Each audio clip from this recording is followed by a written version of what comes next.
I pledge allegiance to the flag of the United States of America and to the republic for which it stands, one nation, under God, indivisible, with liberty and justice for all. Thank you. And can you let the record show that all 7 commissioners are present? We have a number of pieces of correspondence, and it looks as though they all relate to items that are on the agenda, so we'll discuss them as we get to those. The first vote is consideration of a vote for the commissioners to adopt the consent agenda, which is the approval of the following minutes. The regular meeting for June 21st, 2019, the regular meeting for August 16th, 2019, special meeting for June 27th, 2019, special meeting for October 28th, 2019, a town hall meeting held on January 5th, 2019, and the workshop meeting held on February 5th, 2018. Yeah. And again, that's 6 I have to call them out. individual minutes for approval. Can I get a motion and a second? Mr. Mayor, can we separate out the regular meeting on October 18th and the special meeting on October 28th, so Commissioner Gay and I have an opportunity to abstain from the others? Yeah. And Mayor, I will abstain from the 2018 voting on the 2018 minutes from February 5, March 5, May 7, and June 4. As I We was, don't have those. Just the ones I just read are the okay, ones all that right. are Well, actually they officially were done. they were in the original agenda. So, and I was not a commissioner at that time. Thank you. I think all the ones called the others. All right, now I'm confused. All right. Which one, Edward, which one did you say to? The only 2 meetings that Commissioner Gay and myself attended were October 28th, the special meeting October 28th, and the regular meeting on October 18th. Correct, yeah. Okay, so it was, let me go over that again. The regular meeting on June 21st of 19, August 16 of 19, June 27th, the special meeting of 19, Town Hall Workshop, January 5th of 2019, and the workshop meeting of February 5th, 2018. Can I get a motion and a second to approve those 5 sets of meetings? And again, I know you 2 are abstaining. And is there a second? Second. We have a motion and a second to approve the 5 sets of meetings that I mentioned, minutes. All in favor? Aye. Opposed? And I know there are 2 abstains. And then the special meeting held on October 28th, if I can get a motion and a second to approve that. I move to approve. Second. We have a motion and a second to approve the special meeting minutes on October 28th, 2019. Any further discussion? If not, all in favor? Aye. Opposed? Thank you. Those do carry. City Manager's report, please. Thank you, Mayor. Good afternoon, everyone. This week, I have begun budget reviews and discussions with all departmental supervisors in preparation for the fiscal year 2020-2021 budget. The preparation will, the physical preparation of the budget will commence during the month of December. First budget presentation to the commissioners and, of course, for the public is scheduled for Monday, January 6, 2020 at 1 p.m. The meeting, which is open to the public, as are all the other budget meetings, they will occur during the months of January, February, and March at 1 p.m. on the same dates the commissioners hold their workshop meetings, and at 10 a.m. on the same day the commissioners hold their regular meetings at 3 p.m.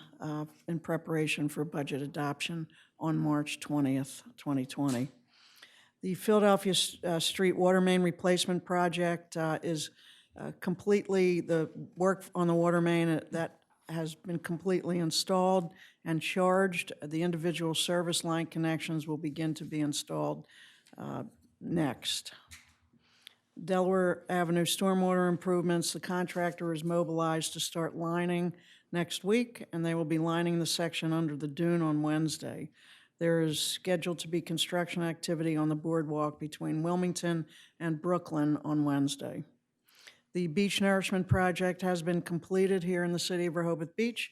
Great Lakes Dredge and Dock began demobilization of equipment today at Deauville Beach, and that will be continuing through November 22nd. The beach nourishment in Dewey Beach, they went from here to Dewey Beach, is scheduled to be complete by the end of next week. The Phase 2 wastewater treatment plant electrical upgrade, that bid opening is scheduled for November 21 next week at 2 p.m. here in the caucus room. Thanksgiving Day schedule, City Hall will be closed on Thursday, Thanksgiving, November 28, and Friday, November 29. There will be no residential trash pickup on Thursday. Regular trash pickup will resume citywide on Friday. And the Rehoboth Beach tree lighting and sing-along this year to kick off the holiday season will be held on Friday, November 29th from 6:30 to 7 at the Bandstand. And this year's tree has been generously donated by Ed and Tracy Humphreys. The sing-along will be hosted by Clear Space Theater, and the tree will be officially illuminated at 7 p.m. We have one street aid expenditure to Delmarva Power in the amount of $9,042.49 for streetlights. Can I get a motion to approve that, please? Move to approve. Second. We have a motion and a second to approve street aid for Delmarva Power for a total of $9,042.49, and that is for streetlights. All in favor? Aye. Opposed? Passes. Thank you. Thank you, Mayor. Sharon, I just had a question for you. I think this is a positive thing, a really positive thing. If I'm reading it, I read your budget reports and looked at the capital improvement plan and budget, and it looks like we're somewhere in the neighborhood of almost $300K in surplus because of, it looks like good project management. We completed several projects well under budget. Is that accurate? What specifically, Commissioner, are you referring? You're referring to It the looks like CIP report? Yes, it looks like the bathrooms were completed well under budget. And I guess that's primarily the projects. Is that accurate? On which project? The bathrooms? Yes, that is. Okay, that's excellent. And then okay, well, congratulations on that. I Yeah. think that's really commendable that your team's managing those projects so well and coming in under budget. And again, that money just goes back into the general fund that was put in the budget for those projects. How does that work? Again, I know you've told me before, but I just want to hear it again. So I answer this question frequently for Yeah. Director of Public Works. So the funding obviously is budgeted. Right. And any funds that are not used stays in the general fund. It's accumulated, if you will, with any other expenditures that aren't used into what we call the fund balance. Okay. And that fund balance is like the city's excess reserve, savings account, if you will. And that makes up the total funds that the city has. Okay, and so you'll take that and incorporate it in, if necessary, to the next year's budget. So it's not Projects. earmarked for any other specific project. Okay. It just stays in the city's coffers. Okay, so does our reserve fund go up every year? We hope. I want the reserve, well, I know you don't want it to go down, but my point is, are we keeping it at a certain level, and any overage you're building into projects for the upcoming budget year, or you're just increasing the reserve? We're increasing the reserve, so that any funds, any overages, if you will, or obviously need to be expended, but any expenses that are saved are not necessarily targeted for, so if we have a $300 surplus in this project, we don't put that towards any other project, unless, of course, there's a budget amendment like there was at your last meeting for the signage. And the commissioners are the only ones that can do that. I'll probably have more questions during budget season, but I'll let that go for now. Thank you, and again, good job, Kevin and team, on the, on keeping our budgets under cost and within schedule, so that's good. I know, believe me, I knew that comment would come back to me from you, I knew it. If I may, I do have a question, or actually a suggestion that I think would be, well, helpful to me, I think helpful to others. So in your, I can't read this. In your status, the information, which is really helpful in terms of the dates and so forth, where it shows the actual cost, instead of having it in the description, if it could be in a separate column and totals, that would probably be just really useful and show that really clearly of, because most of what we see here is under budget, which is great. Okay, we can do that. Thank you. Yeah, thank you. And the city solicitor tells me he has nothing to speak about today. One thing, I noticed a couple people in the audience are probably here for one of these items that's down the agenda that we're going to postpone. It is item under old business, A, which is consideration and possible vote on the adoption of the 2018 International Code updates. As we said at the last meeting, we're going to ask the building inspector to give us the changes that he notes from 2012 through 2018. So we'll put that on the December workshop for a brief discussion and then put it back on for a vote in December of 18 at the regular meeting. But one of the things, for the people that are in the audience, one of the things that has come up that I've had some phone calls about the last couple of days about this taking on the International Code of 2018 is the code says, as does the code in 2012, that it'll be a requirement under that code to have sprinklers in residential properties. That has been there under the 12 code, and we have accepted it, and we have just passed on that and not required that. Apparently, many municipalities in the state do not require it. The state voted it down about 2 years ago. So that will be one of the things that we should discuss at the next meeting as well, about the rules in the 2018 code, which is, again, the 2012 code says the same thing about residential sprinklers. And I've got some information that was passed along to me by the Builders Association about various different states and municipalities that do not have it, and most states do not recognize the need for residential sprinklers in single-family homes. So that will be taken off the agenda if anybody was waiting for that one. That's what I figured. Enjoy your Friday. Otherwise, you probably would have been here till 6. Now, hopefully, we can go as quick for the rest of you. We'll move right into departmental reports.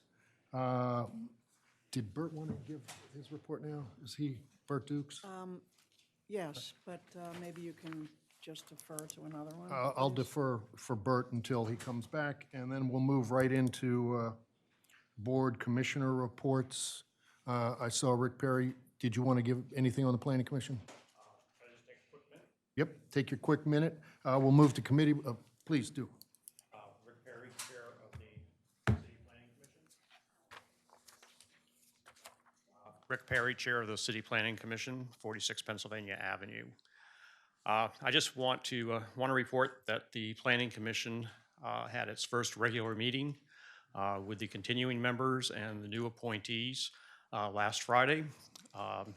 We proceeded to elect officers at that meeting. I was elected chair. Jeff Trunzo was elected vice chair, and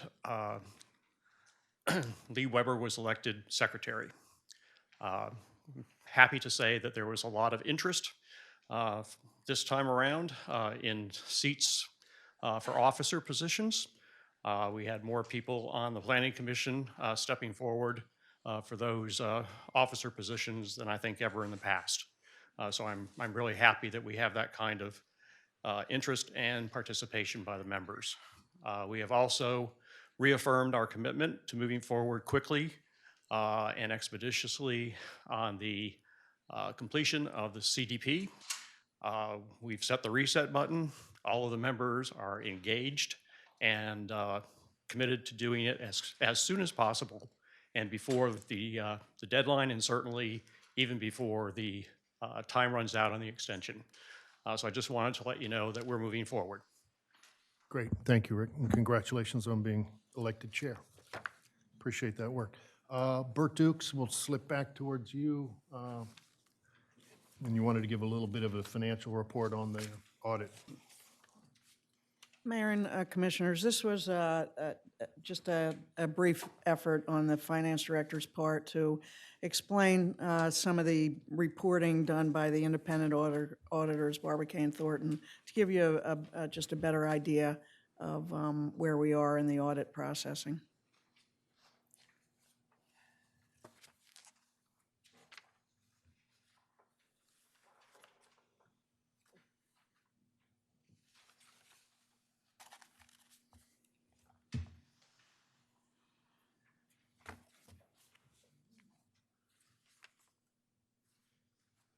I've got the audit report that we'll get into, but I thought it might be helpful if I sort of highlighted everything in a short PowerPoint. It should only take a few minutes, but basically, start off, the auditor's job is to express an opinion on our financial statements.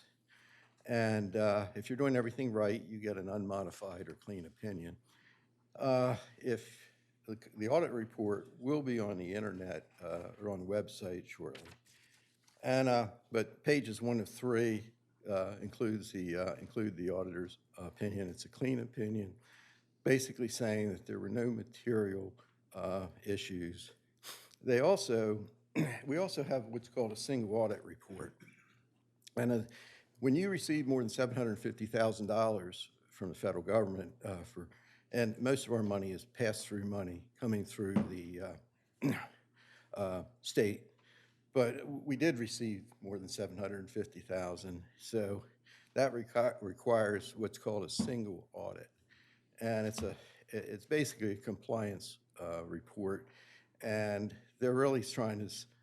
The objective is to make sure that you spent the money in the appropriate way, and that there were no deviations from required practices. So we were good on that. There's no problem. And we've never really had anything but an unmodified report on the financial statements over the years. If anybody's interested in the audit report, I think it's kind of a challenge if you go through it without maybe having a little direction. So I broke this down in basically 5 categories, or more than 5 categories. But there's a section called the Management's Discussion and Analysis, and if you're really interested in what the city's doing, it's worth it's dry reading, but it's worthwhile to go through it, and and I wouldn't try to do it all at one time. You'll go crazy. That's probably a good place to start. And I'd say the next spot I would look at would be the notes to the financial statements. It gives you a lot of details on the city's debt, because there are a lot of questions on how much debt the city has and what the cash position of the city is. But it's very good. And then what you might want to do is look at the budget versus actual. It's a sheet in the back of the audit report, and I'll be showing that to you in just a second. But basically, it says, it shows whether we did a good job with budgeting and then the next thing I do, then I would go to the financial statements, because if you really look at those financial statements, or government financial statements don't look like anything like a business financial statement, but I think if you look at the report, the sections that I just described, I think you get a little bit more out of it. But getting into some of the quick and easy numbers, the city in 2018, we ended our year with about $14.5 million in cash. And this year, $17.6 million. So our cash position improved, but you just really can't look at that by itself. A lot of the money that we have is restricted. And for example, we have CDs that are set aside when we have impact fees for sewer and water. So it's while you have $17 million worth of cash, you know, I called about $4 million unrestricted. And then we have another stash or CD related to transfer tax that we receive. This transfer tax has some very loose restrictions, but you know, we can use that for operating items and all. So one interpretation might be that we have $10 million worth of cash, but there are some limits on what you can do with your transfer tax. Can I ask a quick question about that, Bert, that I ask every year? Is that the appropriate amount of cash to have on board? Do you think it's a little higher than kind of the best practice should be, a little lower?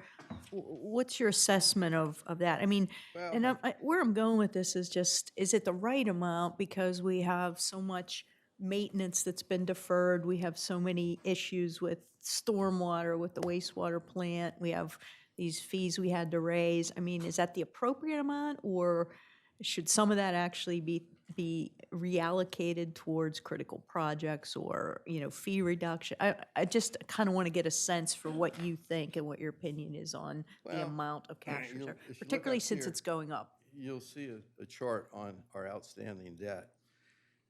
As of 2018, we have about 48.5 million. In 2019, we have 61 million. And by next year, we'll have more. And what this is all for is for the outfall project. So the city has a $75 million debt limit.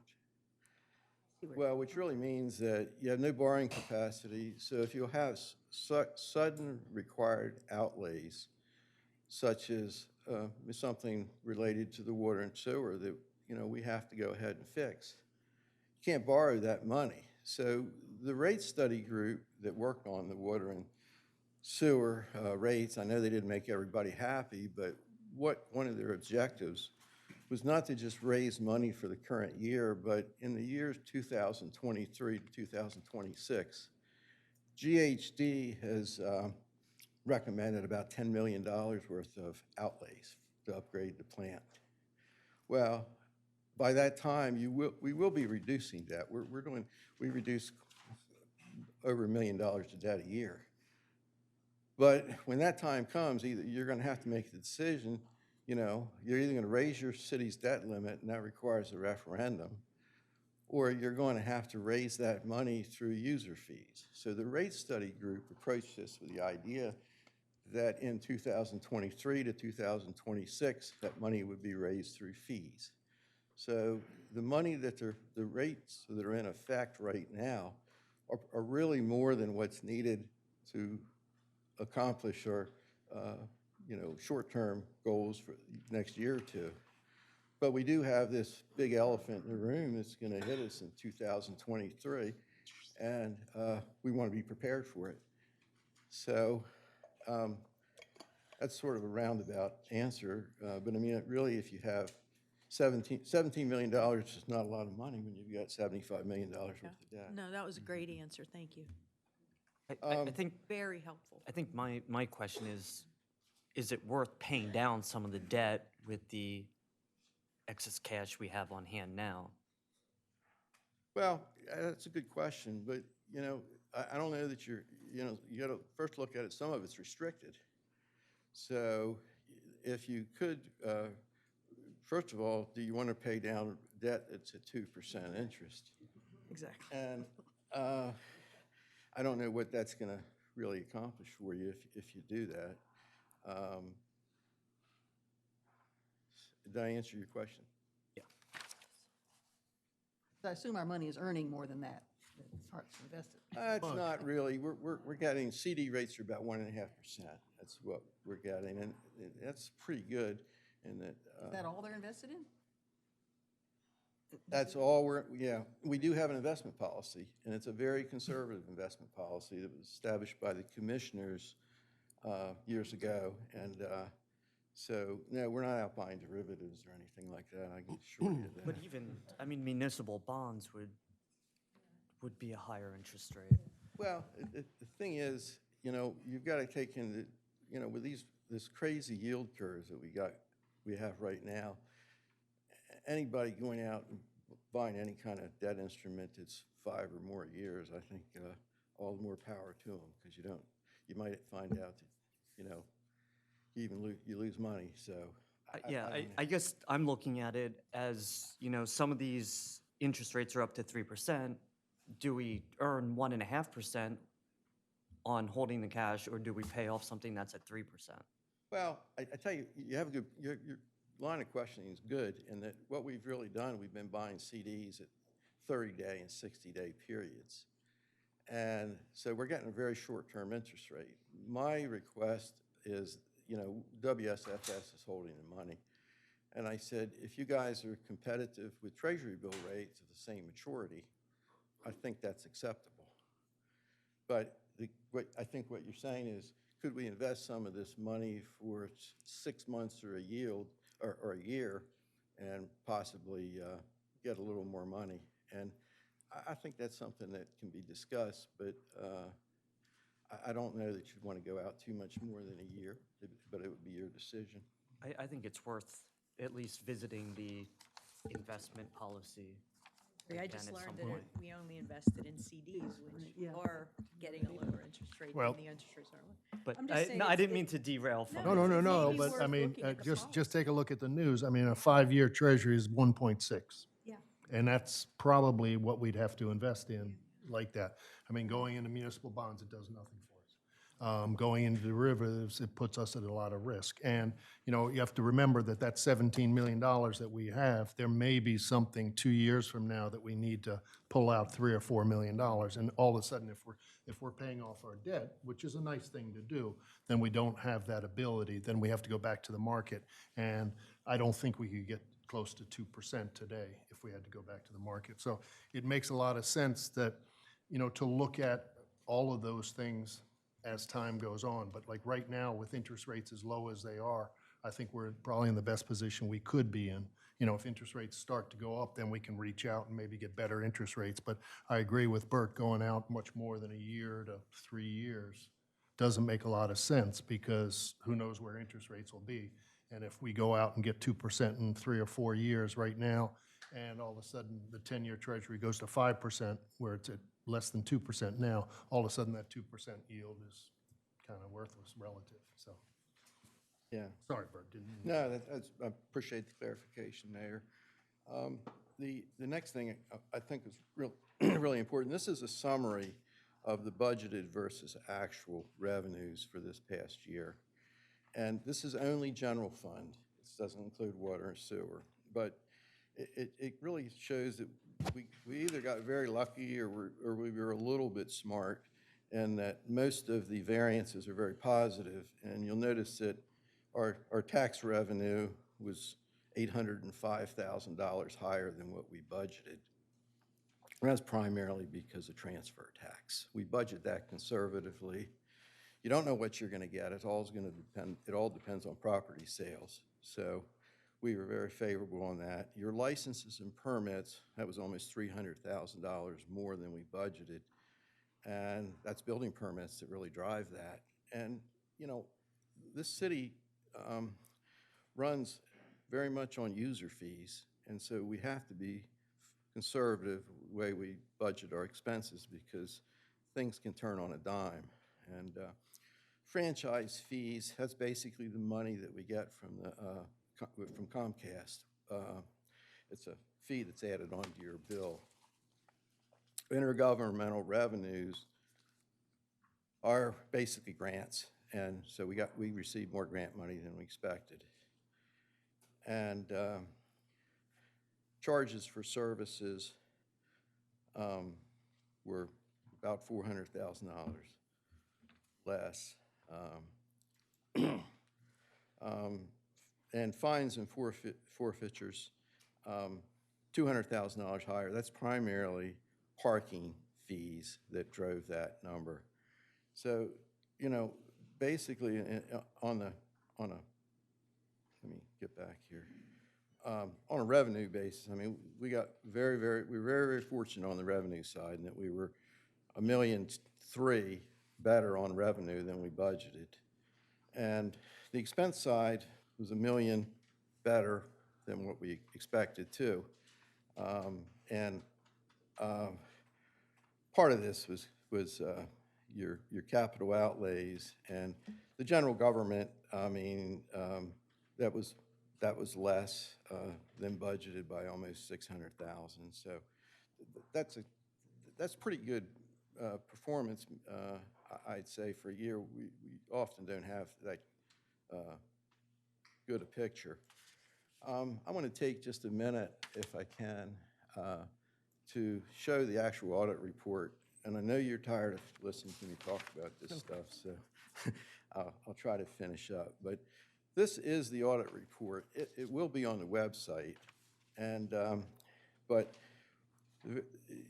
your index is here. And as I said before, you know, if you really want to learn how the city operates and how government accounting operates, I think the first place to go is the notes of the financial statement and the MD&A, the management discussion analysis. And I think that won't put you to sleep as quick. So I'm going to just show you, this is the auditor's report, the auditor's opinion from Barbara Kane Thornton, and it was favorable. The actual statements themselves, and I'll make one point, and I'll stop because I know I've tortured you long enough. But we report our financial positions in two ways. And the reason this is important is because the bottom line numbers yield different results. And, you know, we have a set of full accrual statements that we call government-wide, and they have a little different. They have the difference between assets and liability on the government-wide statements we call net position. And what we're really talking about, these are a full set of statements similar to what a business would have, which would include long-term, I'm sorry, I'm flipping a little bit too much, have long-term assets and liabilities. And that was designed by the Accounting Standards Board back about 10 years ago because they wanted to go to governments and they said, we want to see what you'd look like if you were a business. So it's worth glancing at, but what we really run our city by are what we call fund financial statements. And the bottom line on those are different. And I want to show you this. When you look at the audit report, you get two different numbers. Right here, you'll see almost $7 million at the top, which is the governmental fund balance. Governmental fund balance is essentially, we're talking about difference between assets and liabilities. And then when you do your full accrual statements, your net position goes to almost $30 million. And what they're really trying to do is just give you two different views. One's a long-term view, one's a short-term view. So when you go through these statements, you're going to see that one essentially shows a surplus and the other shows a deficit. And you say, well, how can that be? And really, the government-wide statements are really less meaningful. You know, it's a longer-term view, but in those statements, what caused the big difference between them is depreciation expense, which we don't really report on our fund statements. And we have about $5.5 million worth of depreciation. So that's really the difference. But I would say that in looking at this, if you look at your fund statements, you get a pretty good idea of how the city's performing. And I think in closing, I would just say that I think we had a decent year. We're not flush with cash, and we've got some challenges with these with the projects and the debt that we're assuming going into the future. So I don't see anybody asleep yet, so maybe it's a good time to stop. Any questions? Bert, thank you. You've done a wonderful job, and as Commissioner Slosser said before, we have to commend all of the city staff and the city manager for allowing us to be in the position we are. I have one question on the revenue side. We were about 1.2 million in the surplus for 2019, and license and permits were about 1.5 million. Will that amount for fiscal year 20 be zero? Because didn't in this fiscal year, did we not have all of the licenses extend for 18 months? Well, now, So in the next fiscal year, that amount would be zero. No, so we accounted for the business licenses, and that was extended through the end of 2020, December of 2020. We will make up the remaining half of that in the fiscal year budget that you'll see upcoming in the 20-21 budget. So whereas it was increased this year, in this fiscal year, it'll be collected in January, so that will account for the 50% of it. Because this is through March of 19. The numbers that you're looking at now are through March of 19. Okay, that makes sense. Okay, thank you for the clarification. Thank you, Bert. okay. Very helpful. Thanks, very helpful. Appreciate that. I'm sure anybody who wants to read the audit report, it's some good beach reading. Maybe save that for the summertime. And actually, you know, I want to point out, it's rare that you see, whether it's a business or you say a municipality, that has the revenues up and expenditures down at the same time. I mean, typically, one or the other goes a different way, but the fact is that we're kind of hitting on all cylinders on both sides. And I know a lot of the revenues are up because we raised a lot of revenues, but again, want to give credit to the city manager and the staff for keeping things under budget and keeping our expenses in such a good fashion. So, thank you. With that, move down to committee reports. Anything, animal issues, Dick?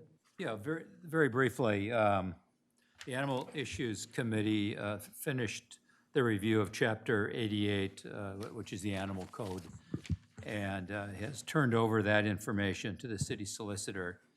And the city solicitor is developing a red line version, which hopefully will be shared at the December workshop for discussion. The only other item is the Animal Issues Committee is meeting next on December 2nd at 2 p.m.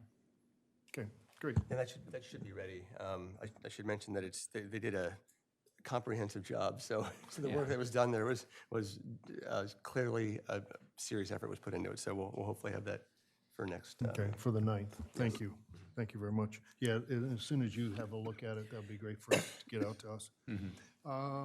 Bandstand? anything? Yep, just real quick, the committee met earlier this month, and there's been an assessment ongoing of talking to different folks who have rented out the convention center over the past year, and the biggest piece of feedback that we have received is that it's very well run. The staff who sets up the chairs and stuff, Sharon, really get very high marks from everybody we've talked to. They're just responsive. They do a super job, so I wanted to pass that on.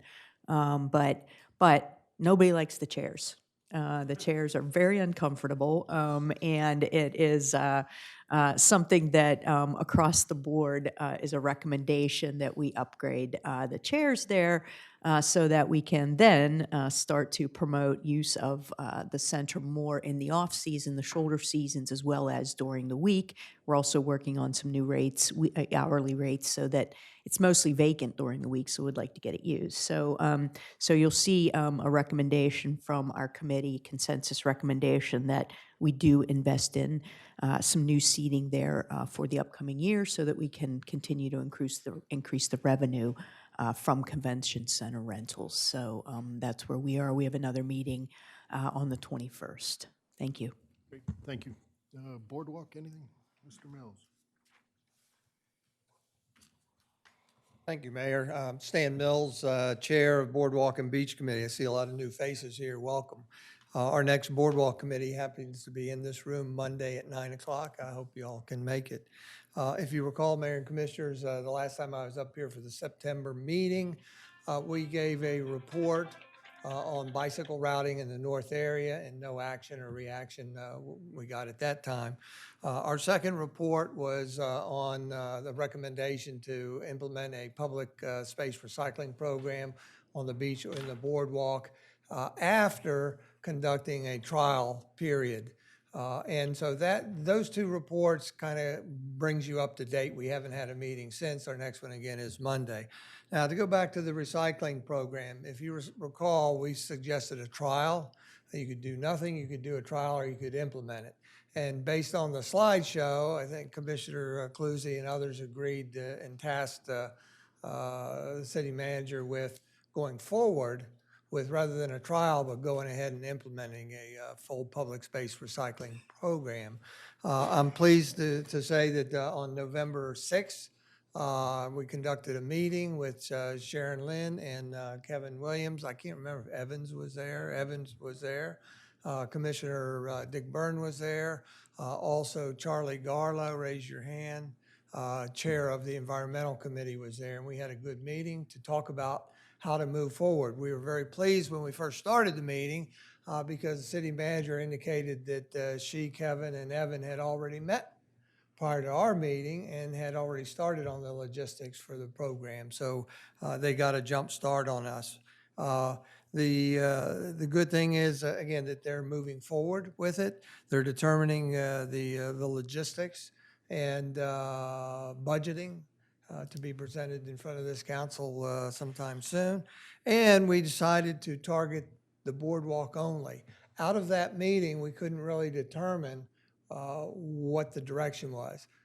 Recycling on the boardwalk, a full program, and/or on the beach, and/or throughout the city. And our little group thought that the best thing would be to do it full scale, but only on the boardwalk as a starting point, because we thought that that would be the easier grab, if you will, to run one vehicle perhaps up the boardwalk that could collect both recycling and trash at the same time in the same vehicle, whereas that would be much more difficult in the street area of the town. Commissioner, do you want to add anything? Thanks, Stan. Yeah, it was a very positive meeting, and I really want to commend the city manager and Kevin, our Public Works Director, for being so well prepared and being proactive in their approach after our last discussion. You know, that doesn't always happen in every municipality, that they listen so well and then grab it by the horns and move it ahead. I was surprised to learn, and you may ponder for just a moment, how many trash containers do you think is in that 1 mile stretch of our boardwalk during the season? 125. So in order to do effective recycling, we would need to match a recycling container next to every trash container. So there is a budget item there, because if we really want recycling containers that work, that people, and we're talking about bottles and cans only. So that means a 4-inch hole that you cannot stuff a dirty pizza box into, or other kinds of contaminated items that people may think are recyclable, but indeed only contaminated. So there will be a budget item here for us to talk about in the next couple of months as we're looking ahead. But I think it's very exciting that as a municipality, we need to get back into at least this aspect of taking care of our environment and providing an opportunity for people to recycle their cans and their bottles, to keep them out of the landfills, keep them out of the ocean, and everywhere else. Now, that's only part of the equation, and the other part of the equation, we're looking forward to Charlie Garlow and the new Environment Committee to look at how do we keep people from buying single-use bottles and single-use cans and all of those good things. But I think this is very exciting. Thank you, Karen, Stan. do you have anything you want to add, or? Just that it will be an ongoing discussion and during the budget presentations. And, I would caution everyone, and I might have to hire Mr. Garlow to actually do the labor on the boardwalk, because it's been difficult year after year to get seasonal employees. And we were down this past summer by at least 3 folks. We hire them, they leave for whatever reason. So the Director of Public Works and the Streets Department Supervisor are,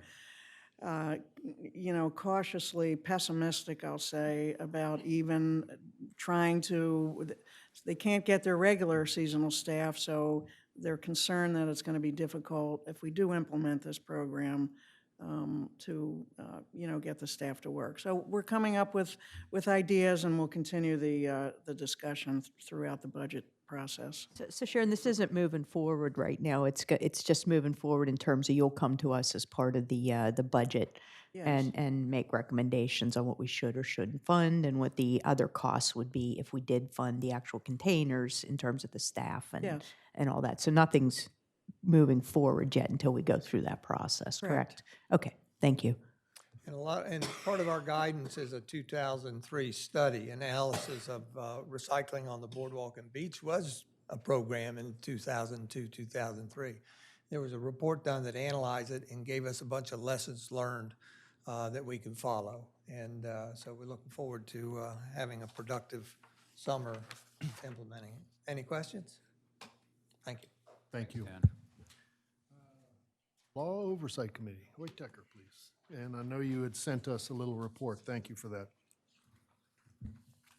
Yes, good afternoon. This is Hoyt Decker. I'm Chair of the Law Oversight Committee. Yes, I sent you an exhaustive report yesterday on the activities of the organization since July. And, if you want me to make a statement or two, I'm happy to do that, or maybe just answer whatever questions you might have. Well, I actually watched all of your last meeting, Whoa, okay. and I see that great progress is being made with the tree code, so I just want to thank you for that. Okay, And thank you. look forward to the recommendations coming up fairly soon, Okay. I hope. Okay. Within the next few months. All right. But yeah, it seems like real progress. Okay. Well, there's a lot more work to be done as a consequence of the last meeting, but I look forward to doing it, so. Right. Thank you. Thank you, Hoyt. Appreciate it. Mayor's Advisory on Trees. Anybody got? We're actually both Commissioner Byrne and I are going to give this update so that you don't have to hear the whole thing from me, because we have quite a lot going on. And Commissioner Byrne actually asked me to start off by reminding everyone of our mission statement, because there are several groups in town that work with trees in one capacity or another. And we have a very, very short and succinct mission statement, which is to preserve and grow the community forest of Rehoboth Beach through public education, programs, and policies that enhance the tree canopy for current and future generations. And the past month has been an especially big one for our group, probably the largest month of activity we've had since we were formed a few years ago. And to review, on October 17th, there was the unveiling of the commemorative tree here in City Hall. It's right downstairs if you haven't seen it on your way out. This is the Commemorative Tree Fund program. These are the brochures where you can sign up to donate to the program. But downstairs is a beautiful cherry wood sculpture, and on it 100 leaves in various colors representing the different levels of donation. And to date, we've received 30 donations totaling over $17,000. And as I said, the tree currently has 100 leaves on it, so as we get more donations in, those leaves will be engraved with the donors' names. The funds are being used for planting trees on public property all over the city. Currently, tree removal and replacement is being done on the second block of Rehoboth Avenue near the Circle and on Munson Street. And as we receive more donations, there'll be more tree plantings throughout the city. A few days after that unveiling, on October 21st, we had a very enlightening presentation right here in this room by Professor Doug Talamay, an award-winning author and ecologist from the University of Delaware. And I'll say it was standing room only that morning and was quite eye-opening. He talked about our landscapes must have biodiversity in order to sustain human life. And he talked about how much is at stake and how much we've lost, both in terms of insect species and bird species over the last 45 years. It was rather scary, in fact. And because most urban land is in the hands of private property owners, it's up to all of us to maintain this biodiversity, and that everyone's yard is essentially part of that.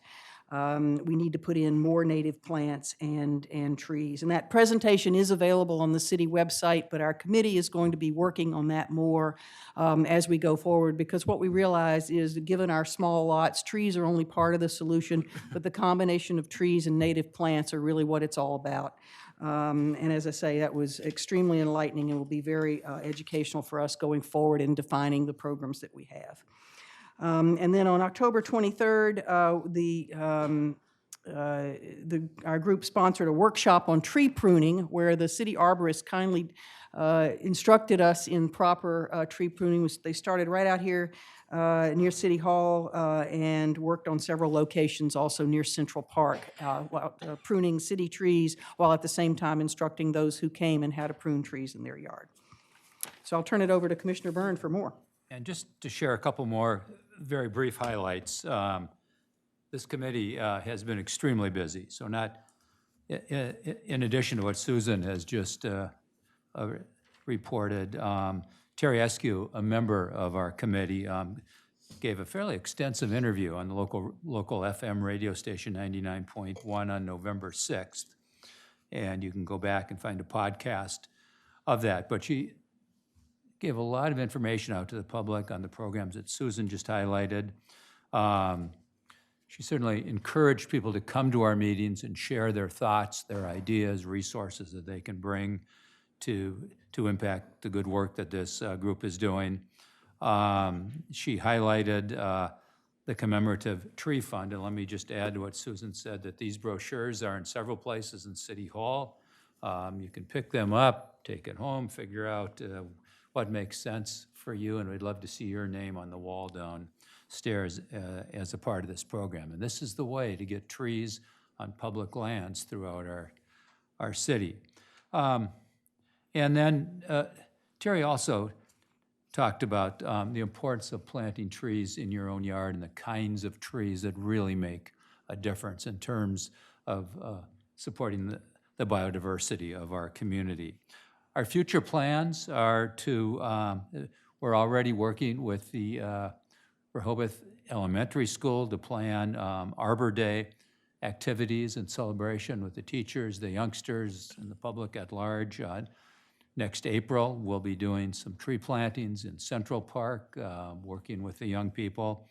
There'll be a program here in City Hall in April where the young people develop posters around the importance of having trees in the community. And we are planning some additional educational workshops similar to the ones that Susan just highlighted for next spring, summer, and fall. And we're giving some serious thought to the need for a comprehensive green infrastructure plan for the city, and in this case, particularly an urban forestry master plan. And so we're discussing the importance of that. So with that, Mayor, that's where we're at, and that's where we're going. Great. Happy to answer any questions. Sounds good. Anybody any questions? Okay. I don't see anybody from Parking Advisory. Just informationally, the last meeting I had mentioned there was going to be a presentation, a special meeting presentation, maybe the week of the 2nd of December. That's off. Basically, what the Parking Committee is going to do, they've got another meeting coming up in the next week. They're going to put together their final assessment of suggestions for the 2020 summer season. They're going to present that to the commissioners. You know, they'll send us an email copy, so we'll be able to review that and then we'll go over that. And Linda said she'll give maybe a 15-minute presentation on what they put together at the December 9th workshop, and we'll be able to go over those things and make suggestions for the budget. So there is Mr. no Mayor. special meeting the week of the 2nd. I just want to point out that meeting is on Tuesday at 10 a.m. and I would encourage those in the audience that have an opinion about how parking was this past year to attend and give their feedback and listen to the parking committee. Great. And I don't see anybody from Streets and Transportation. Our next meeting is on this coming Friday. We haven't had one since the last meeting, so. I don't see anybody from the Chamber. No, she's not here. Historical Society, nothing going on. Main Street, anything, Edward? Can I just give just a very brief update? Main Street is promoting the weekend after Thanksgiving, the 29th, and the 30th is, a shop local event for the downtown businesses. In conjunction, they will be having a fundraising gift wrap station in Penny Lane. So we encourage everyone to shop local and get your presents wrapped. By popular demand, Main Street's bringing back the Cocoa Crawl on December 12th. That's from 4 to 8. And the Community Unity Dinner, which you can get tickets for on the website at downtownrb.com, is the 8th of December. And Main Street's happy to announce that they'll be bringing back the Downtown Rehoboth Beach official guide and coupon book in the upcoming summer season. So those are just a few updates. Great. Any questions? All right. Dick, anything Senior Center? Couple of quick things. The membership of the Cape Henlopen Senior Center is at a record high of 1,200 dues-paying members, if you can believe it. They are doing very, very well over there. And tomorrow, the Cape Henlopen Senior Center is hosting its annual holiday fair. It goes from 9 a.m. to 3 p.m. There's going to be about 30 vendors there. It's a great time to do some early holiday shopping. It's informal, it's easy in, easy out. There are flyers like this I put in the table right outside in the hallway if you want to pick one up and bring it home to remind yourself of what's going on. There's a list of the great diversity and variety of vendors that will be there tomorrow. And I also want to commend Chief Banks and his team who have, well, I can't say volunteered because they're employees, but they're getting involved tomorrow to help out with parking in the adjacent lot there tomorrow. And that's greatly appreciated by the Senior Center. Thank you. Thank you. Next, we're going to move into a permitted compliance hearing. And I'm not going to say your names because I'll probably mess them up. For Daryl and Joseph of Uncles Incorporated to operate a If you want to restaurant take that, serving go ahead. alcoholic beverages known as Square One Grill So it's at 10 North First Street. Please. it's Joseph and Daryl Cirilante hyphen Zuber.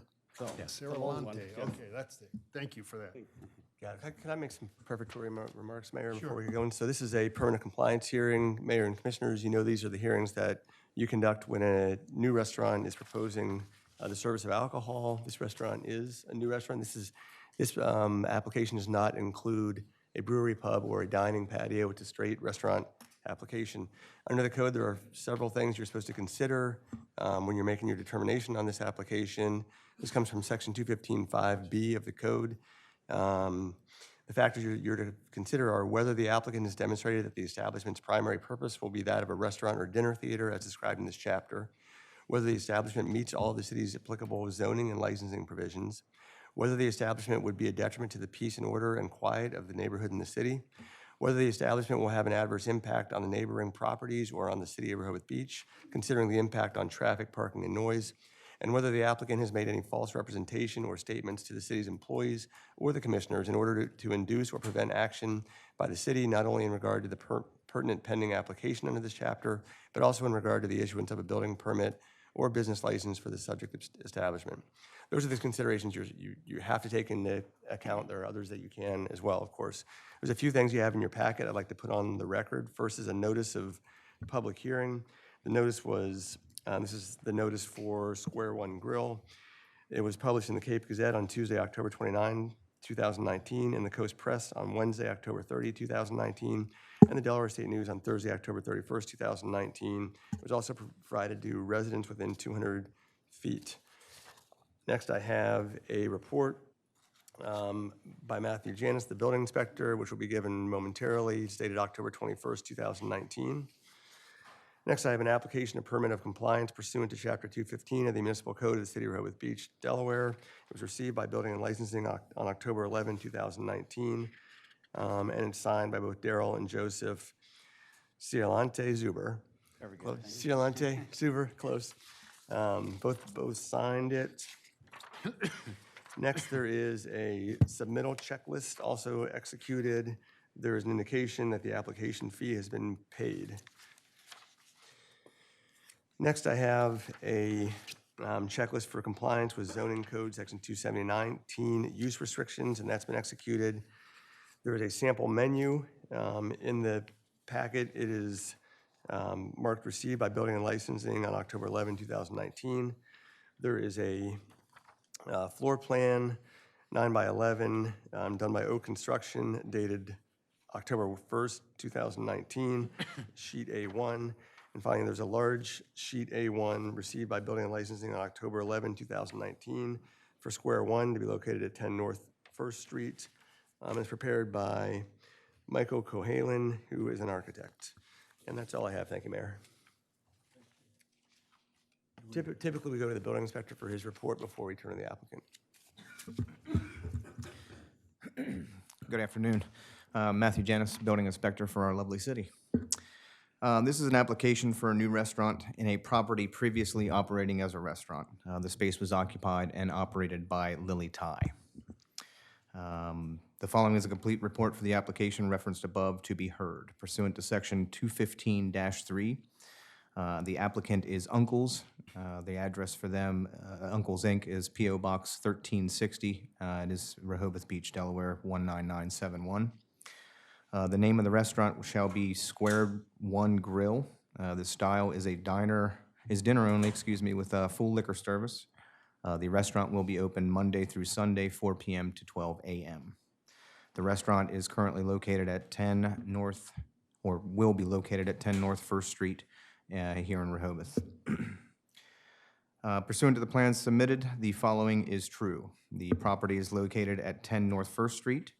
The property is owned by Uncle's Inc., P.O. Box 1360, Rehoboth Beach, Delaware, 19971.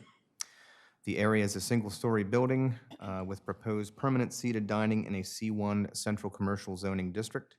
Pursuant to Section 270-13C-3D, a restaurant serving alcohol beverage is a permitted use. The restaurant areas are, and I will go through as proposed and calculated, of course, the service area, which includes the kitchen facilities, storage, restrooms, employee stations, hallways, and utilities, were proposed at 1,019 square feet. I have them calculated at 1,013.65 square feet. The dining area proposed is 762 square feet. I have them calculated at 714.42 square feet. Permanent seated dining area was proposed at 56. I have calculated 56. The bar area is proposed at 122 square feet. I have them calculated as 157.17 square feet. Bar seats proposed were 9. I calculated 9.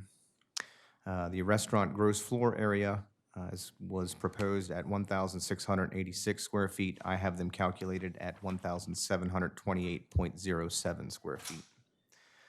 The ratio of bar to permanent seated dining is 14% proposed. I have them calculated at 16%. Pursuant to Section 215-1 definitions, there is no patio area for this restaurant. The site has available a total of 0 parking spots. The designated areas for proposed food storage and preparations are shown and labeled on the attached plans. The distance to the nearest property lines of the nearest church, public park, and residential lots are as follows.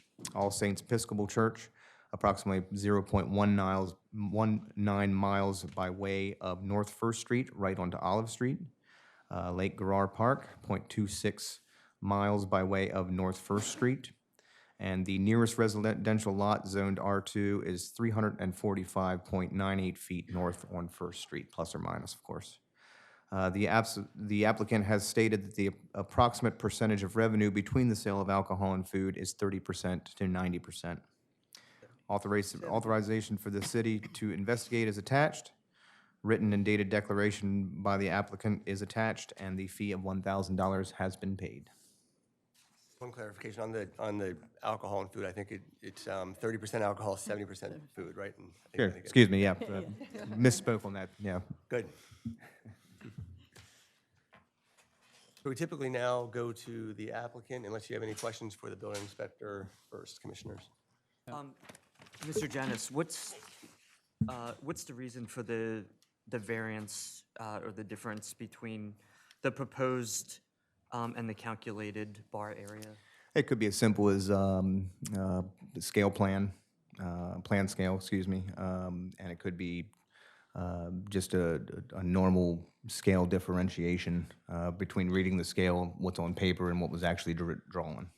But that difference would have no impact. No, not at all. Thank you. No, all the proposed totals and calculated totals are still within the allowable percentages. Thank you. Matt, thanks for your report. Do you see any problematic areas now or in the future, anything that will have to come back to us? No, I do not, and that, of course, is according to what the applicant is proposing to do with the space in the future. Great, thank you. The one thing that commonly comes up is trash storage, or where the dumpsters are. I don't see that on this plan. So this property is a weird one. It is kind of connected of to, yeah, it's connected to, is it Wilmington, I believe? Baltimore, excuse me, right, Baltimore. It's like an L-shaped building. There are some other properties behind it that are roughly associated with each other. It's all the same owner. There is dumpster space associated with the other restaurants that I believe this space will take advantage of. That is correct. Then, in fact, the dumpsters themselves are not, they're in this enclosed area, not viewable from the street? Is that what Correct. you're telling me? Okay, thank you. Yep. Okay, if nothing else, we'll turn to the applicants. Answering the question regarding the trash, behind, which will be Square One, Fable, there's a common area that we all would share trash. For those of you that know us, we originally started back there at 10 North First Street in 2001. I was going to comment on that, in fact. Hence the name Square One. We went back to Square One. That's the name. Oh, We're the co-owners of Dos Locos. We sold it a few years back, and we had the same space, 10 North First Street, in 2001. We were there for 2 years. So this proposal of the floor plan is actually what we had at that time. So it's not like it's any different than what fits in a space. It's different now because Lily Tally had taken a lot out and they only had 35 seats. So we wanted to bring it back to the original size of 56 dining tables and the 9 bar stools. So that is what we had in the past. And we did have that same trash and storage area in the back. There's propane tanks back there and the trash service, and they go through the alley down between DeFibos and Fable. So the application, we have our menu, which is required with the city and also the Delaware Liquor Board. We haven't submitted any plans yet. We have everything prepared to apply for the liquor license. We wanted to make sure that the floor plan wasn't going to change here at the city. So once everything is okay today, then we would move forward with the application of the Delaware Alcohol and Beverage Commission, and then also with the fire marshal. Since it is an increase from what Lily Ty had, the occupancy also needs the increase. And the floor plans are already designed for the fire marshal. It shows the emergency exits. There's 3 spots, 1 at the front door, one at the center of the floor plan where it meets the kitchen, and then the back door, which goes out through the alley in the back. So you're not planning to alter anything on the exterior? Correct. There's no exterior construction. All it is taking the existing space. They just have tables and chairs. We're looking to implement in the bench seating along the lower floor. It's sort of a sunken pit. Right. So I have some photos. I don't know if you want them. We have from the original Dos Locos. It shows the bench seating and how it fits into the space. These all the same? Thank you, thank you. Oh, yeah, Wow, yeah. wow, Good to see. yeah. I remember. Come back. I like that. Yeah, I do too, but good to see it. So the kitchen is much larger than the typical kitchen here in the restaurants in Rehoboth, or so it seems. It's pretty much the alley kitchen. That's what we liked about the space, because it's minimal as far as the staffing. The storage, the walk-in is all incorporated inside the building. When we had it in 2001, the walk-in and some of the storage was outside. And then unfortunately, they had the fire around 2005, and then they brought everything up to code, making everything internal.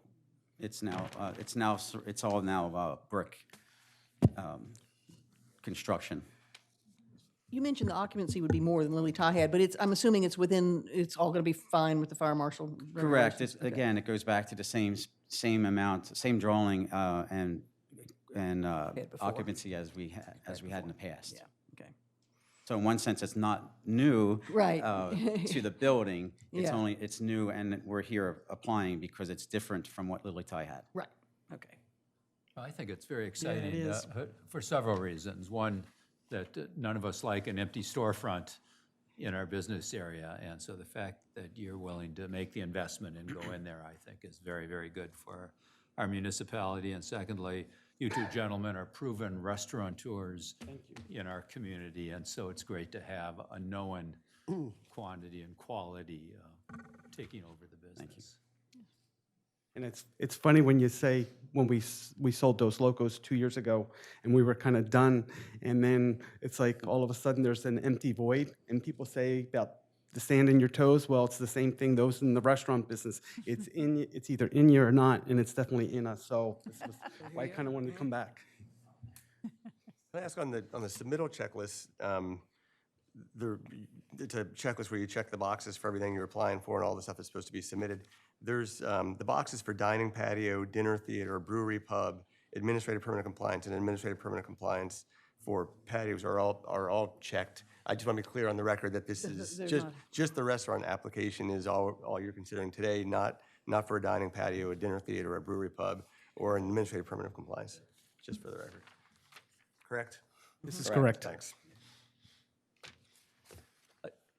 Solicitor, what's the proper? So at I'll this take point, I think, I'll move forward with that if there aren't any other questions by the commissioners. oh, I'm sorry, we need a public hearing. We still have to open it Oh, to public comment. Before we Yeah. take a motion, we need to open it up to public. Please.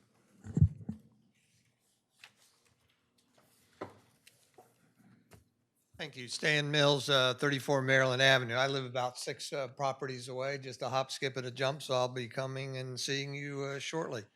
I would like to say that these gentlemen have a history in town. They're exemplary business owners, in my view. They're successful business owners, and I have no doubt that they will do a good job, so I support this permanent compliance. Thank you. Thank you. And if you haven't printed it out in the support documents, here's their menu. Pass it around. That's pretty good, doesn't it? Thank you, Stan. Anybody else in the audience? Charlie Garlow, 82 Sussex Street. My wife and friends and others enjoy going out to establishments. We like to support our downtown businesses. I wish you well. My only question is, are you the two Dos Locos guys from Dos Locos? Yes, we're the had a feeling. original two locos. Well, Yes. my hope and my request is you'll take some of the serapes from over there and post them on the walls or the ceiling or something in order to keep down the noise in restaurants. It's a continual problem I hear from other folks as old as I am or older who have a hard time hearing because of clattering dishes and things, and there's never any sound absorbing equipment. So you end up yelling at your table mates in order to be heard, and then other people at the next table have to yell in order to be heard over our yelling. So if we can keep down the noise pollution in your restaurant with such nice surroundings, that would be appreciated. Thank you. Very good. We'll take that in consideration. Anybody else in the audience?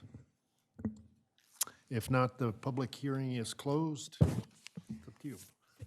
If there's no other comments or questions, then I would find the following to be true: that the proper application for a restaurant permit of compliance has been filed, that the proper fee has been paid, that the proper notifications have been made, that all parties wishing to be heard have been heard, that the primary purpose is that of a restaurant, that the restaurant meets the city's applicable zoning and licensing provisions, that the restaurant would not be a detriment to the peace, order, and quiet of the neighborhood and the city, that the restaurant will not have an adverse impact on the neighboring properties or on the city of Rehoboth Beach, considering the impact on traffic, parking, and noise, and that the applicant has made no false statements to the city's employees or to the commissioners. Therefore, I make a motion that the city manager issue the applicants a permit of compliance for the operation of a restaurant known as Square One Grill,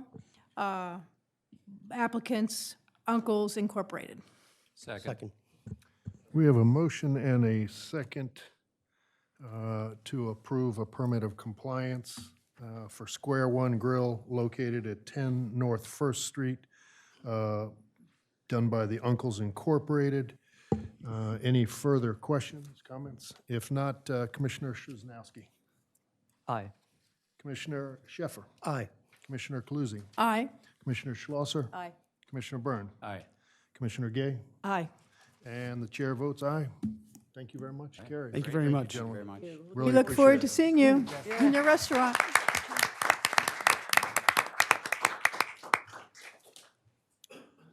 Okay, we're going to move right into the next public hearing, or the first public hearing, which is public hearing and a possible vote on a proposed ordinance to amend Chapter 270 zoning of the Municipal Code of the Rehoboth Beach, Delaware, by inserting a new 270-28 relating to the administrative grant of dimensional variances up to 1 foot for building setbacks, side yard requirements, rear yard requirements.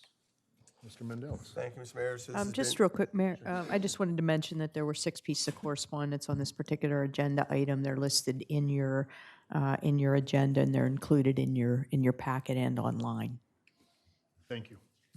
So this is a topic that's been the subject of your discussion for a few meetings now. It's also garnered attention, as Commissioner Schlosser has just indicated, from the public, and I'm sure there are people here to talk at today's public hearing. So this is the time and place to hear from the public. This ordinance, again, would allow for a variance to be granted by the Building and Licensing Department for up to 1 foot, 12 inches for encroachments into the setback. It does not allow for other sorts of variances of 1 foot, such as height and other bulk standards. The building and licensing officials would be required to apply the same standard that the Board of Adjustment applies. That is an exceptional practical difficulty standard before granting the variance. And there's been some question about whether it's for new construction, commercial district, residential district. As it's currently drafted, it would be for existing construction, new construction, residential districts, and commercial districts. There's no restrictions on any of those criteria. So if are there questions from the commissioners before the public hearing is opened? Should we make Or should we go comments straight? now, or go right to the public? Sometimes What's your- my preference is to hear from the public, because Okay. that sometimes informs your comments as well. So. Yeah. Sounds good. Hear from them first. All right, we can open up to the public if there's anybody, please. one at a time, and we do have a long agenda, so if you can try to keep it to 3 minutes, that would be great. And your name and address, please. Steve Kerson, 210 Philadelphia Street. Today I'm speaking on behalf of the board of the Rehoboth Beach Homeowners Association. We are in favor of the new proposal, but limiting it to only existing residential buildings, not commercial and not new buildings. Thank you. Thank you. We had heard that on a number of the correspondence that came in. Please. Hi, I'm Jennifer Duncan, 68 Kent Street. My concern is the section 270-28, administrative variances B. The building inspector shall provide written notice of the administrative variance application to adjacent property owners and accept written comments for 10 working days from the date of the mailing. I strongly recommend that you revisit and rewrite this particular section to ensure there can be no potential for litigation in the future. I say this, for example, if an adjacent homeowner has placed their mail on hold for 30 days and the written notification is mailed to that homeowner during that time period, then the homeowner will have no knowledge of the variance request. That's just one scenario, and no doubt we can think of many. There are several ways to serve adjacent homeowners to ensure they have been informed of a proposed variance. Some resort towns require the homeowner requesting the variance to show legal proof that the adjacent homeowner has been made aware of the proposed variance. My intent here is not to make a mountain out of a molehill, but rather request that you all ensure that all T's have been crossed and I's dotted so that an approved variance does not end up in a lawsuit against the city. Thank you. Thank you. Thank you. Yes. Tom Evans, 512 Newcastle Street. In Exhibit A, where the enabling state code is cited, 22 Chapter 3, Section 327A3, it specifically says that we are allowed to grant administrative variances for existing conditions. It does not say anything other than that. Thank you.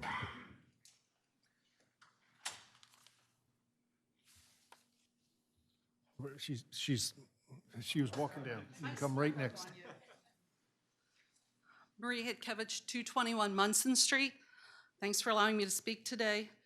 This proposed ordinance is a wolf in sheep's clothing addition to our zoning code. It's been presented as just allowing an inch here or there for thicker siding or up to a foot for HVAC equipment that needs to be relocated. To quote Commissioner Byrne, a remedy for residents. But this proposed ordinance threatens our neighborhoods by what it does not say. It does not explicitly exclude application to commercial situations. In fact, we heard Mr. Mayor say at the October 7th workshop, I don't think we ever said it was residential only. In other words, it could and it would ultimately apply to commercial. And we know the setbacks in the commercial areas are even tighter than our neighborhoods. And the ordinance does not explicitly exclude new construction, either residential or commercial. The Law Oversight Committee reviewed the proposed ordinance, and their recommended draft said that these variances should be, quote, limited to alterations of existing residential properties, end quote, and quote, not applicable to new construction or commercially zoned properties. Why aren't these recommendations in the ordinance that's being voted on today? This lack of specificity extends to what situations these proposed administrative variances would actually apply to. Again, the pitch we heard was for thicker siding and relocated HVAC equipment. But there is absolutely no definition in the proposed ordinance of what these variances should apply to. Leaving it open-ended is creating a Pandora's box, where applicants will stretch the reasons for their requests and threaten lawsuits when they aren't approved. The unintended consequences will be meaningful. And there's nothing in the proposed ordinance that deals with complicated situations. What if a neighbor wants to relocate her HVAC compressor a foot into the setback, but her house was built before and it's not compliant with our current setback FAR natural land requirements? How will the ordinance be applied in cases like that. The proposed ordinance has been pitched as a well-intended option for streamlining the cumbersome and expensive Board of Adjustment review. But in the process, we lose the value of a 5-member board, public transparency, and the opportunity for neighborhood feedback. With this proposed variance process, there is no real public notice. Only the adjacent neighbors are alerted to a request, and they have only 10 working days to respond, and that's from the date the alert from the building inspector is mailed out. That's not much time, particularly when so many of our homeowners are often miles and even states away. It's not fair to the community in that it gives the decision-making power to just one person, regardless of who that single individual is. Behind closed doors, making decisions that are legally binding and in place in perpetuity. There is no transparency, yet great consequence in that. And finally, I ask, what is the urgency for enacting this ambiguous, potentially dangerous zoning code change now? When the drafted ordinance was introduced on September 9th, Commissioner Schlosser noted that there had been 41 variances that had gone before the Board of Adjustment since 2015, and that 8 of those could have been handled by this streamlined process. Well, 8 variance requests over 4 years is on average just 2 a year. That doesn't sound like a huge backlog. Why sidestep the Board of Adjustment for 2 requests per year? Instead, if a streamlined process is actually the goal, create an administrative variance process that is an expedited, less costly one that takes advantage of the expertise, opportunity for community input, and transparency of the Board of Adjustment. And then why is this being rushed through in the off-season when nearly 80% of Rehoboth homeowners are not even aware of what's going on and are not available to weigh in? It took Sussex County 19 months to hammer out and approve their administrative variances. Today's proposed ordinance should be shelved until all the blanks are filled in, the limitations defined, transparency ensured, and coordination with the Board of Adjustment achieved. The intent of providing a streamlined process is fine, and perhaps even admirable, but it should not proceed at this time. The approval of a more finely tuned ordinance should be held off at a minimum until next June, when it can be put in front of a majority of Rehoboth City homeowners, the very people it will affect. To proceed today with an approval would be nothing short of a breach of the public's trust on the part of the commissioners. Thank you. Thank you.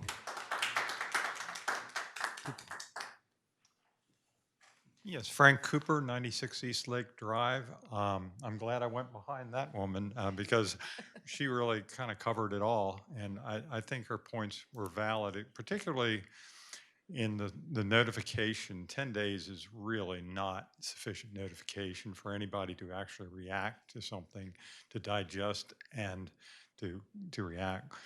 Also, the idea that this would be commercial and possibly on new construction. I mean, I build houses. I really don't think we should have this. I think the Board of Adjustment is the proper venue for new construction and for commercial.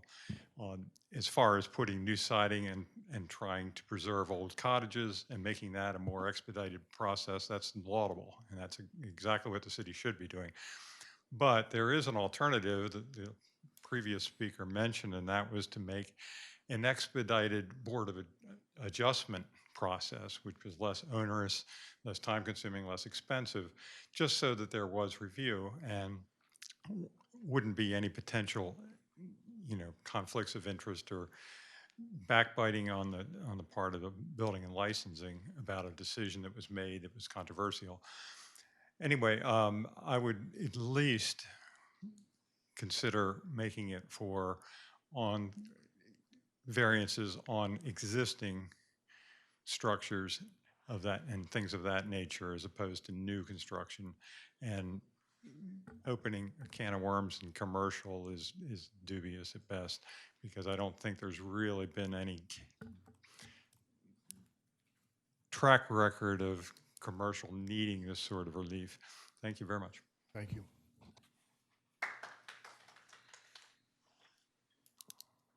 again for a quick visit for a commissioners meeting.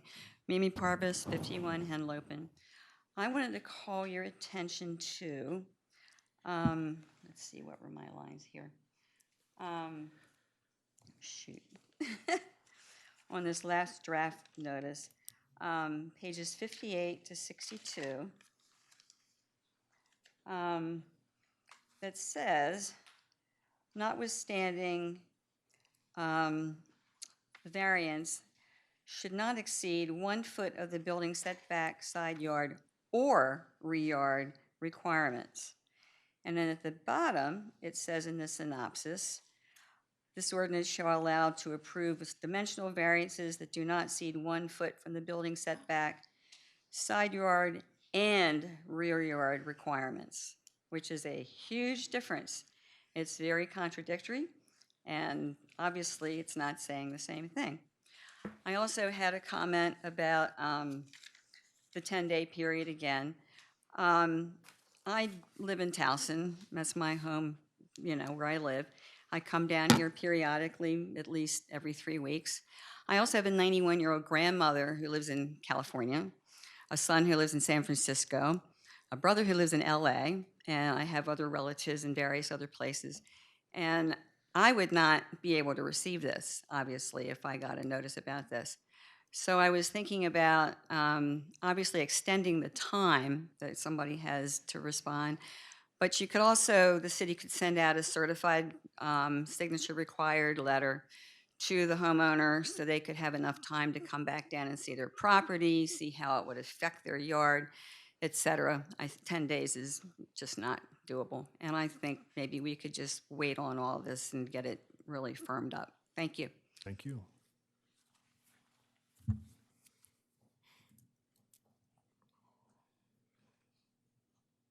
Good afternoon, Walter Brittingham, 123 Henlopen Avenue. I appreciate all these people that had time to look at the in-depth and what they put forward. My statement, more than anything else, is I think it's $50. The city can't do the paperwork for that. Is it $50? $50. Can't begin to do the paperwork, the mailings, receiving them back, and everything else. I think it needs to be at least $100, but these kind of services should at least pay for themselves. Thank you. Anybody else? Now we're going to close off the public hearing. Okay, up to the commissioners. I'd like to start off, since I was one of the ones who started this as well. I originally could have gone back and forth on commercial and, new development and thought it through, but after the comments and the feedback from, I appreciate the Homeowners Association taking the time to look into this and others. I actually do believe that this should be narrowed down to only apply to existing residential. I absolutely agree with that. The second thing I want to opine on is the comment from Ms. Duncan, and that is about the time frame. I agree with that as well.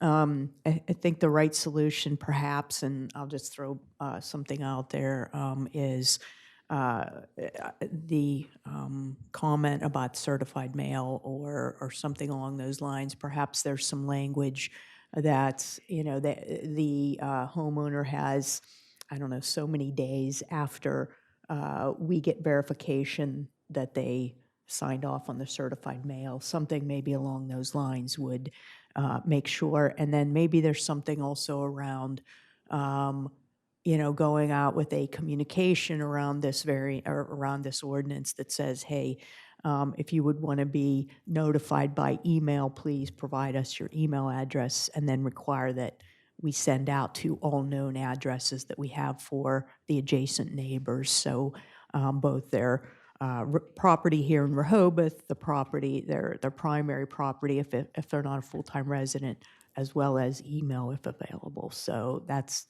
my two thoughts on it. But I do feel now pretty strongly that it absolutely should only apply to existing residential.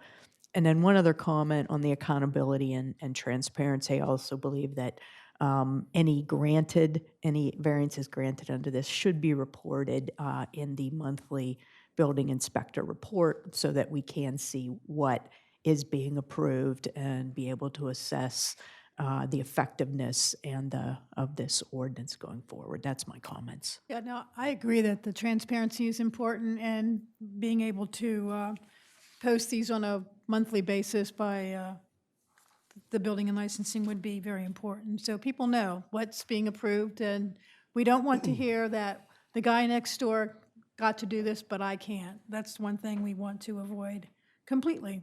I also agree that this should apply only to existing residential construction. I think that that's been adequately supported, and with comments from the public, I think that it's important. The notification, I get idea of certified letter would probably take care of that. I would hate to see something done and then a neighbor not know about it. So I completely agree with you on those items. Yeah, I can enter in and say that the notes that I took prior to today from reading folks' input, thinking this through, is very similar to what the last two commissioners have stated. I think it has to apply to at this point anyway, to existing residential. We have to deal with that time limit. We have to know that people have been, that we've done all that we can do to notify people. So a certified letter, certainly, agree with Walter's comment. $50 fee isn't enough to cover the city's expenses. We don't want to do these things and lose money. Clearly, there's going to be some more staff time that is going to go in to this, and so there may even need to be a fee that goes with this beyond the filing in order to cover the building inspector's office costs. So I'm in agreement. Okay. Interestingly, I don't think I know anyone who is against the concept of this ordinance, especially given the examples that have been talked about since the first time it was presented a couple months ago, which was the siding, putting on new siding that was only a couple inches off, or new HVAC equipment. And at the same time, I don't know anyone who was fully supportive of it, and I think we're doing a great job here of addressing the major concerns. Obviously, the having it apply to residential only was one of the biggest concerns, and in fact, that came up when at the last meeting, I actually asked, I guess it was the workshop in October, I asked for clarification on that because it wasn't spelled out. And the response I got was, oh no, it could apply. And I was actually surprised to hear that, because in most of the previous discussions, it had been stated that it was going to be residential only. So I think it's wonderful to get clarification from that. I will also say that of all the, the public comments that have been submitted, one that I think has particular value is the one by Julie Davis, who not only is an attorney, she was for a number of months on the, for a year or more, on the Law Oversight Committee, and I think has actually experience in the past of drafting language that's been incorporated into our ordinances and into our charter changes, and she took the time to craft the language that could be used in this ordinance, and frankly, I think it's so good that we ought to just adopt it. But one of the other elements, besides limiting it to existing residential structures, was that would only be allowed if it did not violate any other provisions of the code. So in other words, if somebody is extending a foot, but it violates lot coverage or FAR, then that would have to be referred to the Board of Adjustment. That could not be done on an administrative basis, and I think that's important too. And then the other big issue, and it's a really big issue I've heard from a number of people, is this whole thing about the decision being made by one person behind closed doors, creating no public record, there being no public hearing or public notice even. And so several people have mentioned an expedited review through the Board of Adjustment. And frankly, I think that is the most transparent way to go. And I would hope that we would do something like that. I obviously think that we should have something in place for these situations that are de minimis, but not at the expense of the transparency and the fairness. And I think we have to look no further than recent decisions that have been made about gross floor area to know that there are different interpretations that can be made. I mean, that's what happens in these departments, and they are open to interpretation. So the person that makes the decision today might not make the same decision as somebody who's in that job 2 years from now. And I think putting it on a basis of a board making the decision would be a way around that. But let me tell you the most interesting thing I learned, and that is that it has been stated since the beginning that there were these 8 hypothetical cases that had come up in the last 5 years that could have benefited from this administrative variance. So I asked Dom to provide, details of those, and here they are. And having read through all of them, it turns out that only one would actually have been applied with this ordinance. Only one, and it was one where a carport had been put 0.1 foot over, just had been placed wrong. The others were all similar previous construction that had been placed wrong, but there were multiple variances requested, and they all added up to much more than a foot. So, and there were none, and that is 0, that had anything to do with either HVAC equipment or siding, even though that had been mentioned as the primary use. So I looked back at the code, and actually, we have a provision already in there for cornices, eaves, gutters, chimneys, steps, and other entries protruding from the main structure 24 inches. That can project into the required yard area by 24 inches. So I guess I wonder if somebody's got a siding issue, and there may be some. I'm not saying there aren't any, because I suspect what has happened is that anybody who has that situation, I have heard of some of these, they don't bother to come to the Board of Adjustment because they don't want to pay the $1,000 fee and risk getting turned down. So I don't doubt that there are cases like that. And I wonder, why should somebody even pay $50 for that? Why don't we just add siding to this list of variances that are already allowed, not variances, but conditions that are already allowed, and update our code accordingly, and save this language for something that is a bit more involved? That's all I have.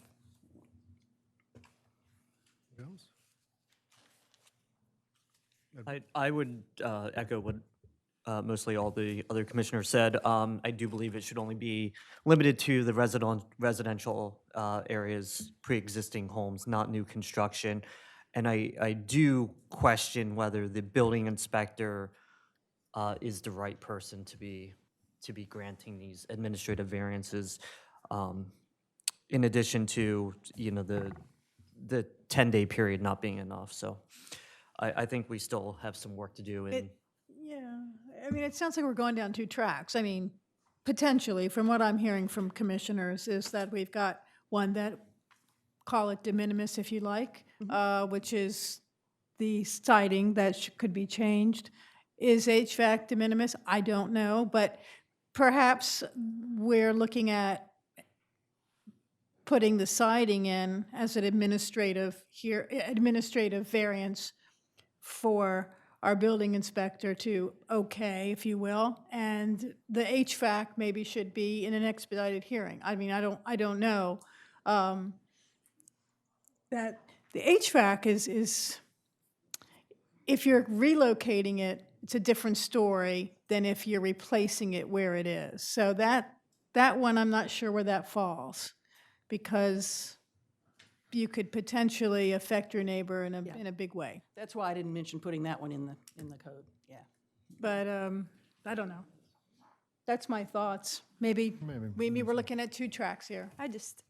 Just 2 things real quick. Well, 3 things. One, you can make data say whatever you want it to say. When I got the data from the city, I was told that the question I asked was how many requests could this apply to? I got the answer I stated, and I stand by it. You can make it say whatever you want it to say. You can say it's only 2 per year, but it's 10 requests, 10 variance requests come in, and 2 of those could have potentially been handled if the homeowner chose to eliminate all the other variances. And, so, I mean, you can make the numbers say whatever you want. I interpret them the way I interpret them, which is what I got from the city, which is there was 41 over 4 years, and 2 of those per year. So 10, basically average it out, 10 per year, average out the number that could have been approved under this. It's 2 per year, 20%. So, I mean, so we could go back and forth on the numbers, number one.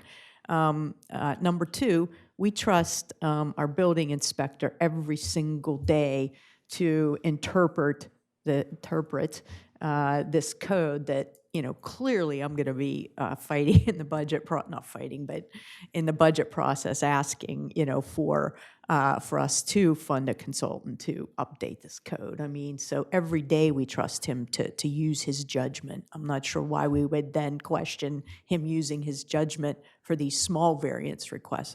Every day we trust his judgment. So I would trust his judgment on this. He's qualified.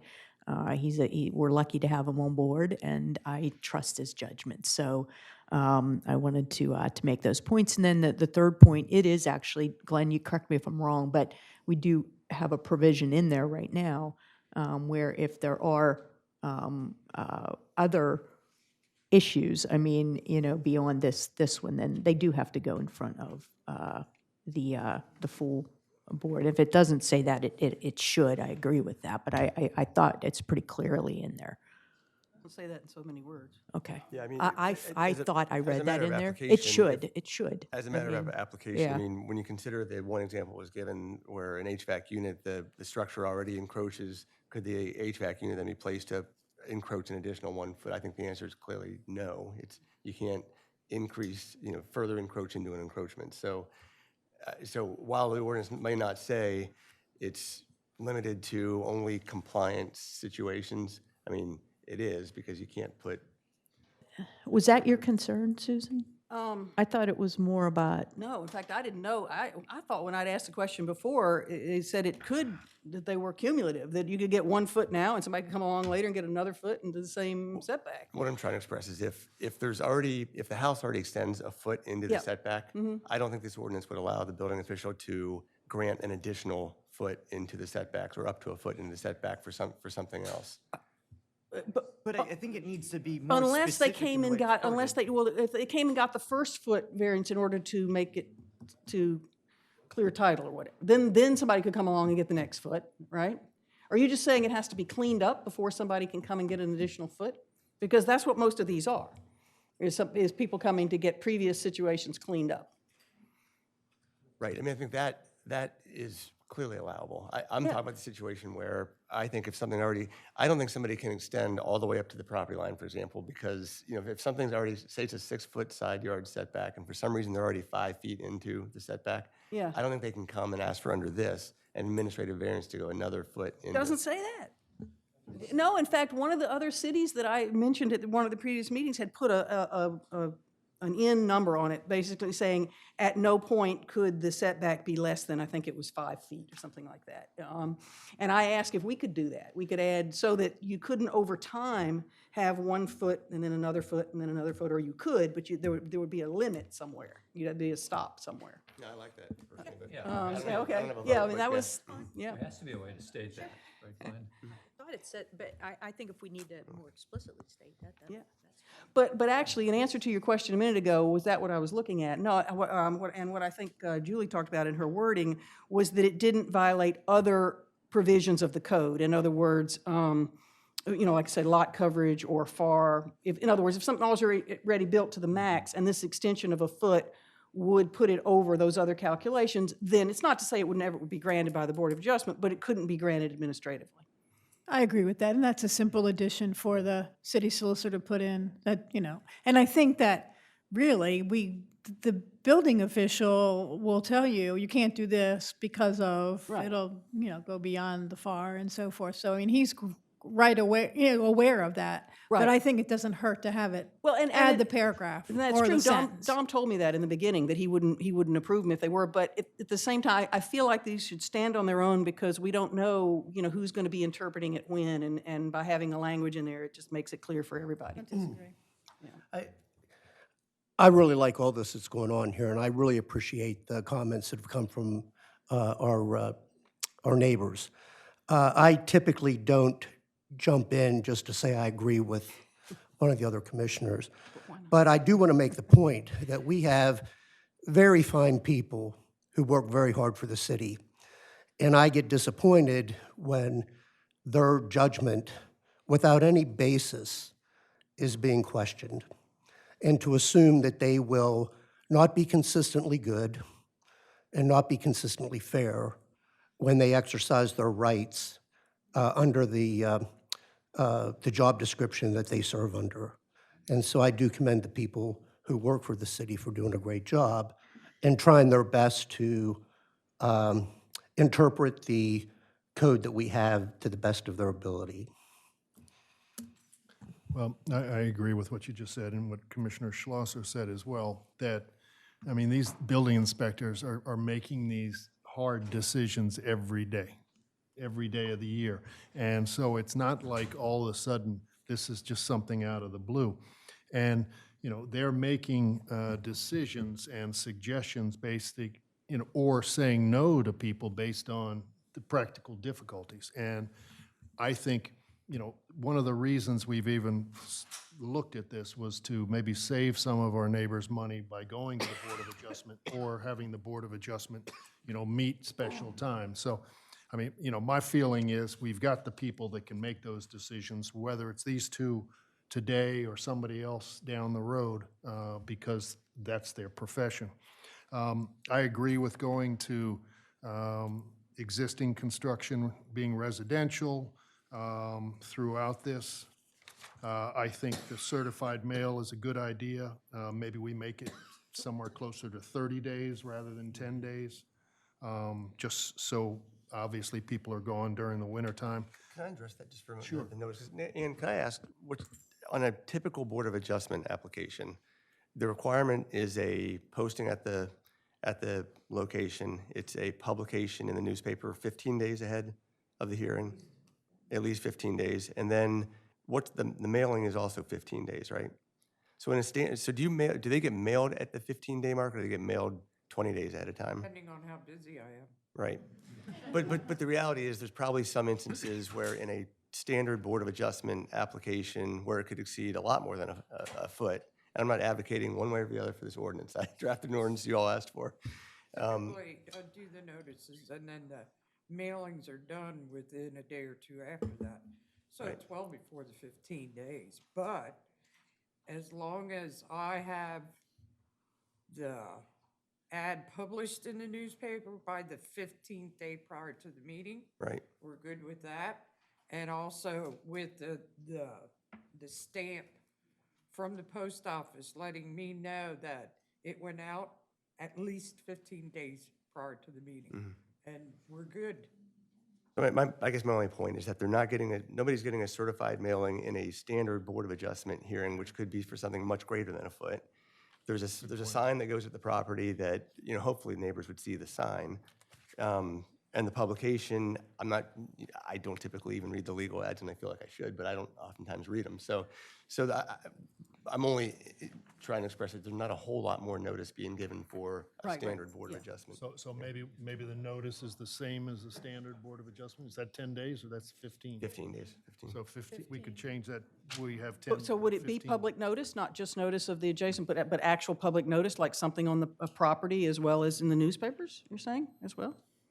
That's policy for you all. I'm just Well, trying I to mean, show you the. as far, in my opinion, the public notice, I think that only the adjacent property owners are the people who should be able to have some say or, you know, be able to come to a hearing and make their views known. I don't think that people from, you know, 3 blocks away should be making those types of, you know, having those opinions. Oh, I'm sorry, Pat. That's all. That's really it. In this case, I'm okay for it to be 30 days, given some of the comments that we had, because it only impacts adjacent neighbors. It's not a public hearing, it's not noticed.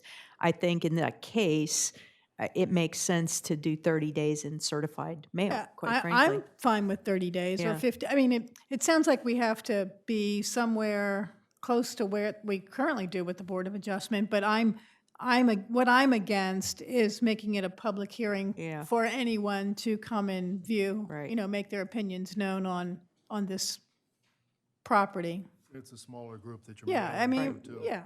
So 30 days certified letter is kind of, folks Well, generally I think if agree we with do that, then we have to end up doing certified letter for Board of Adjustment then, don't you think? We do. We do, I think. You do it certified? I don't Oh, think you it's- already do? Yeah. Oh, okay. So that's what I thought I heard. so. Okay. I didn't hear that. policy. So there would be a public notice, though, as well, even though the people that getting the letter would only be the adjacent property owners, there would be a public notice? No. No No. public Not notice. for this. No. And then in addition, there's something else, the fee, maybe, and especially if we're going to send out a couple certified letters, maybe we make it $100 rather than $50 because I think so. certified is going to be a little bit expensive. That's fine.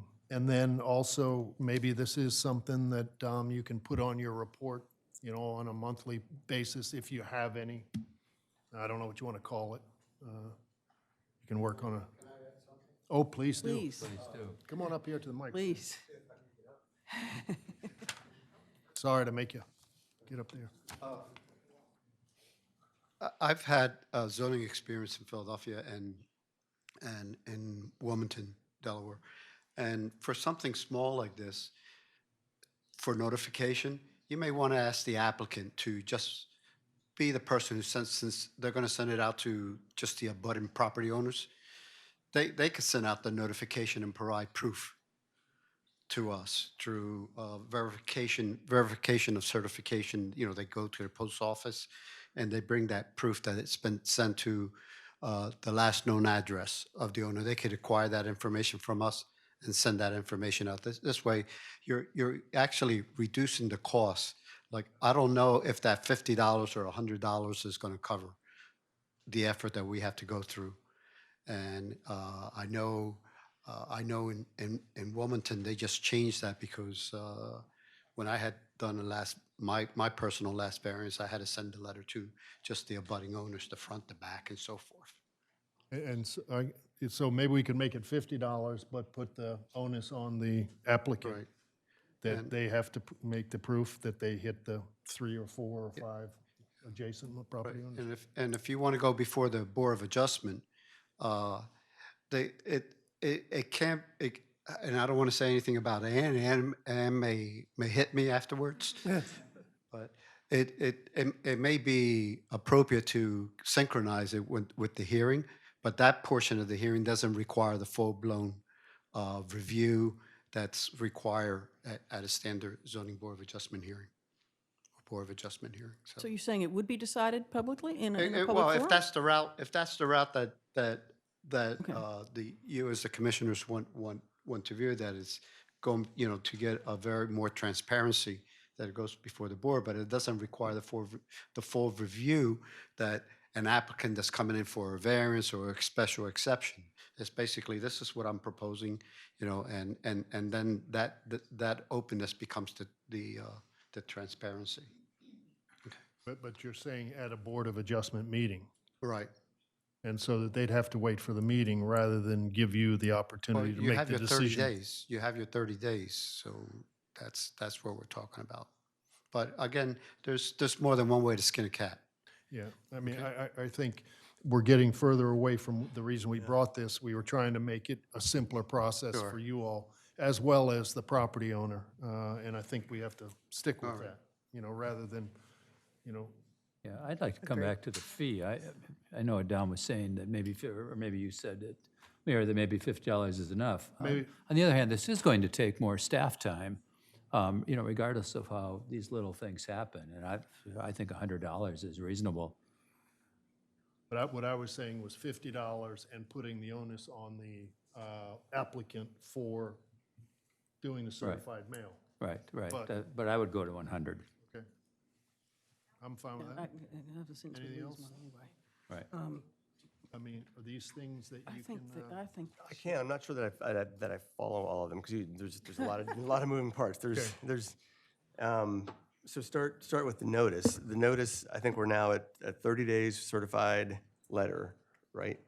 Is what I'm To the hearing. adjacent property owners. To the adjacent property owners, which, I mean, I don't know if part of the goal here is to expedite the process over a Board of Adjustment process. The standard Board of Adjustment process, if materials are in 29 days before, then 30 days before, so you have basically the same, well, if they're in 30 days ahead of time, you're probably going to get a hearing before the Board of Adjustment faster than you'll get an administrative determination if you have to do a 30-day certified mailing. So at 30 days certified mailing, this process is now probably taking longer than a standard Board of Adjustment hearing. But I'm happy to write it that way, just so everybody is aware of what's. Point was to have a streamlined process. Right. And have it fair and reasonable for everyone involved. So 30. Okay. What else? So 30 days, $50 fee, are we putting the onus on the applicant to do the certified mailings? Yes. I think we decided on 100, didn't we? Make the fee I like 100. 50, but I mean, for homeowners, that's just me, especially if we're going to put the onus on the resident. Well, I'm not sure that we don't lose money in general on Board of Adjustment, and I'd like to not lose more. Plus, we might want to review that during budget season to make sure that the fees in general are where they should be, because we really should be coming out even on that. And we'll see as we get them. We Right. can check.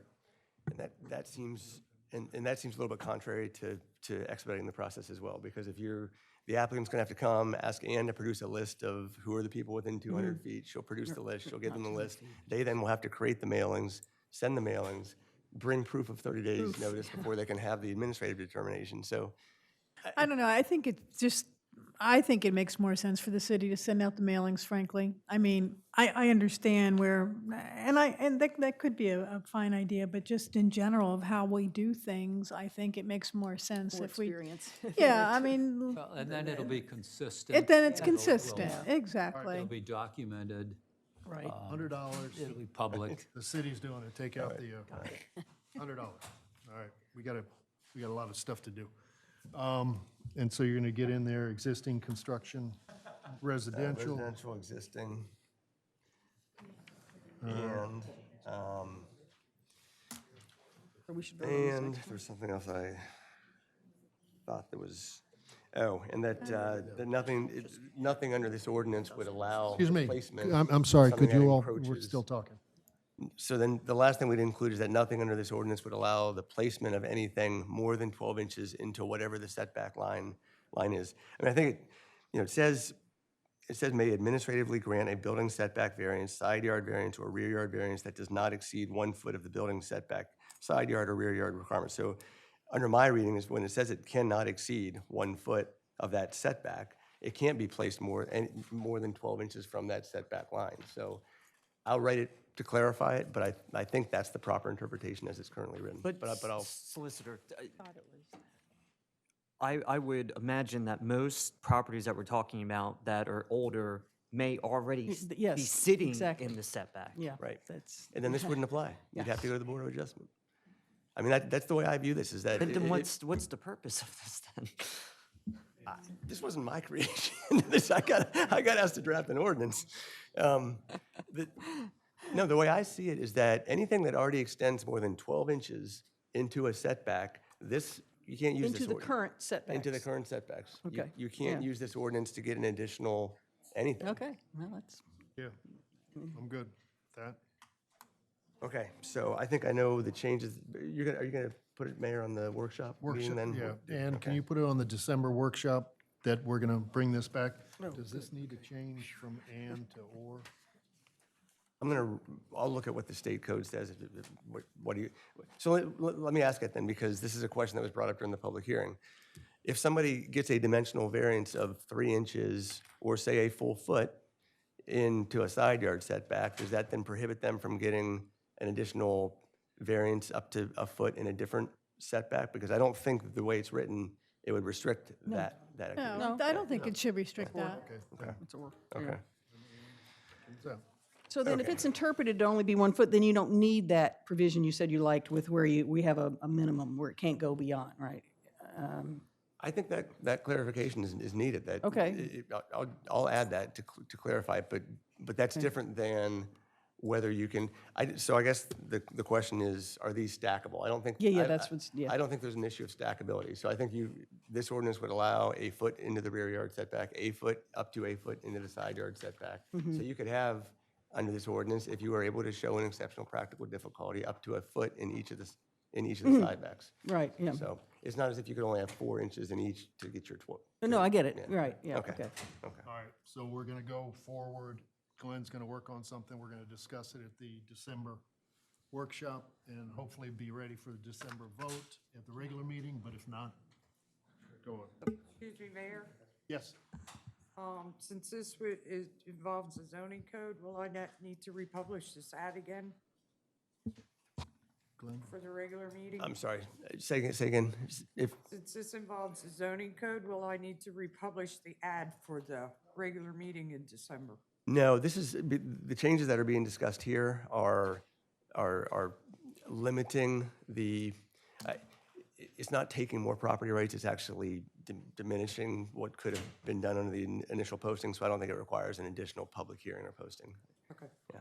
Okay. Thank you, Ann, for asking. Okay. Thank you, Glenn. Sure. Got your work cut out for you. We're going to move on to the next, which is the public hearing, the second or third public hearing, possible vote on proposed ordinance to amend Chapter 270 zoning, the municipal code, by amending 270-46.1.2 relating to conditional use approval for certain wireless communication facilities. So Commissioners, if you recall, the original way that the ordinance was adopted, the Wireless Communications Facilities Ordinance, was such that certain installations of wireless facilities would go to the Board of Adjustment for approval through a special exception. We discussed that, and the thinking was that those instances should be brought to the Commissioners for approval through conditional use. So the only thing that's changed here is every place that it says special exception in the ordinance, it's changed to conditional use, and it goes to the Commissioners. You talked about that before, and this is subject to a public hearing, and that's why we're here today. So you want to, oh, you're here, okay. So if you're ready to, I think you can open it, unless there's any Yeah. questions, you can open it for public hearing. We'll just open it up for the public hearing, and then we go from there. Anybody in the public want to speak to this issue? Sure, please. If you can give your name and address, please. Yeah, I'm Heather Metz. I'm at 503 Bayard Avenue. And just to go out on a limb here, because I'm new to all of this, is this something that the as yet to be formed environmental committee might be able to look at before it's approved or voted on to see the impact to the city of any wireless? I'm not sure what they mean by certain wireless communication facilities. Well, right now, recently we added with AT&T or Verizon a couple of wireless communication facilities, and they were really antenna. And we redid at the expense of AT&T a street pole and made it a little bit wider so you had the information in, but it's very similar pole. It's not a creating a big tower or building something on your house. It's trying to utilize as much as possible existing city structures. Right. I guess I would, as far as the environmental committee, we would be looking at it from the exposure to the people on the ground from the wireless antenna. So, And that would be something I think that we should look at as a community. So that was brought up as part of the broader wireless ordinance that we passed a couple months ago, that concern. Yeah, I think you might have been here and made that comment. And what we made sure was incorporated into that ordinance as a requirement for any vendor that provides these antennas or these services has to meet the federal requirements for safety that are published right now. That's kind of the best practice. So that is in the broader ordinance. But it doesn't preclude you from continuing on the environmental committee. But I think it's addressed in the wireless ordinance overall. I would just make the comment that just because it meets the federal requirements doesn't mean Well, it's safe. that's true too. And it doesn't mean it's something that we want in our community. It's So, certainly and where- especially depending yeah. on where these things are placed. Yeah. So I good just points. think Good it's something point. that should be looked at further. Thank Good you. point. Thank you. But our hands are pretty tied with the FS, It is the actually. FCC regulations, right? Yeah, it is. Anything else from the public? If not, we're going to close off the public hearing, open it up to the commissioners, please. Anything anybody has to add? No. Anything that you want to add, Glenn? Just remember that this does not apply to the small wireless communications facilities. This they would only come to you in the instances that they are non-tower wireless communication facilities that that are not the small WCFs, and tower-based wireless communication facilities and pole facilities that are not small WCFs. So it's the larger stuff that Right. comes here for your consideration. Well, I'll make a motion to amend section 270-46.1.2 relating to conditional use approval for certain wireless communications facilities. To approve. Second. We have a motion and a second to approve an ordinance to amend Chapter 270 zoning of the Municipal Code of the City of Rehoboth Beach, Delaware, 2001 by amending Section 270-46.1.2 relating to conditional use approval for certain wireless communication facilities. Is there any further discussion? If not, I'll take it individually. Commissioner Sheffer? Aye. Commissioner Kaluzzi? Aye. Commissioner Schlosser? Aye. Commissioner Byrne? Aye. Commissioner Gay? Aye. Commissioner Szymanski? Aye. And the chair votes aye, and the motion passes. Thank you. As we mentioned before, I think old business, the new one for the ordinance to amend Chapter 102 of the Municipal Code relating to the 2018 International Code will be postponed until our next meeting so that we get more information from the building inspectors about the changes that have taken place between 2012 and 18, but also get some more information about the sprinkler mandates around the country for building for residential. We're going to move to next is a possible consideration and possible vote on the proposed resolution setting a fee schedule for wireless telecommunication facilities, and this has to do with something we've already passed, and it's just putting in the rate schedule. So this relates again to the wireless communications facilities ordinance that you all adopted. That ordinance refers to a schedule of fees. This is the schedule that would be adopted and implemented. Last time at your workshop meeting, you might recall, I think Commissioner Schlosser, it might have been you and some others who mentioned that you thought some of the fees were already set at $250. We went back and checked that, and that's correct. So the new table in the resolution you have before you reflects that the fee would be $250 for tower-based wireless communication facilities outside of the right-of-way, $250 for non-tower wireless communication facilities, and then it would be for small wireless communications facilities that are co-located on a single pole. It would be $500 for up to 5, and $100 for each one after that.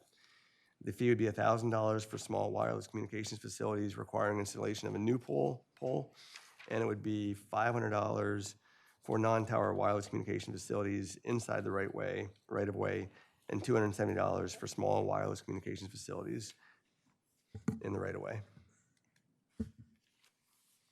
So all you need is a resolution to approve. This is not subject to a public hearing, so a resolution or a motion to approve the resolution.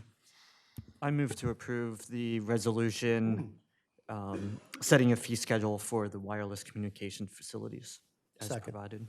We have a motion and a second to approve a resolution of the mayor and commissioners of the city of Rehoboth Beach to approve a fee schedule for the wireless communication facilities. Is there any further discussion? If not, all in favor? Aye. Aye. Opposed?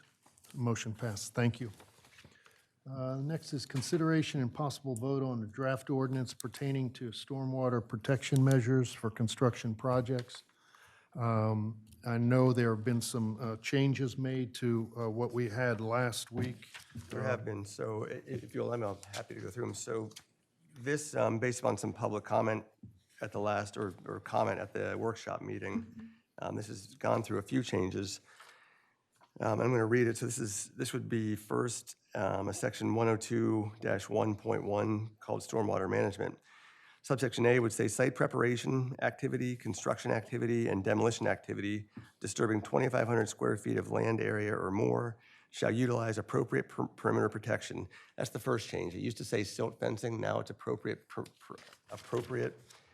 perimeter protection. That was, I think, a result of one of Sally's comments that there are other mechanisms other than silt fencing that are more appropriate in some installations. Kevin went through all of these comments and gave me good feedback and feels that's an appropriate change. So, more shall utilize appropriate perimeter protection stabilized construction entrances, and stormwater inlet protection devices for construction site stormwater management, consistent with the standards and specifications provided in the current version of the Delaware Erosion and Sediment Control Handbook.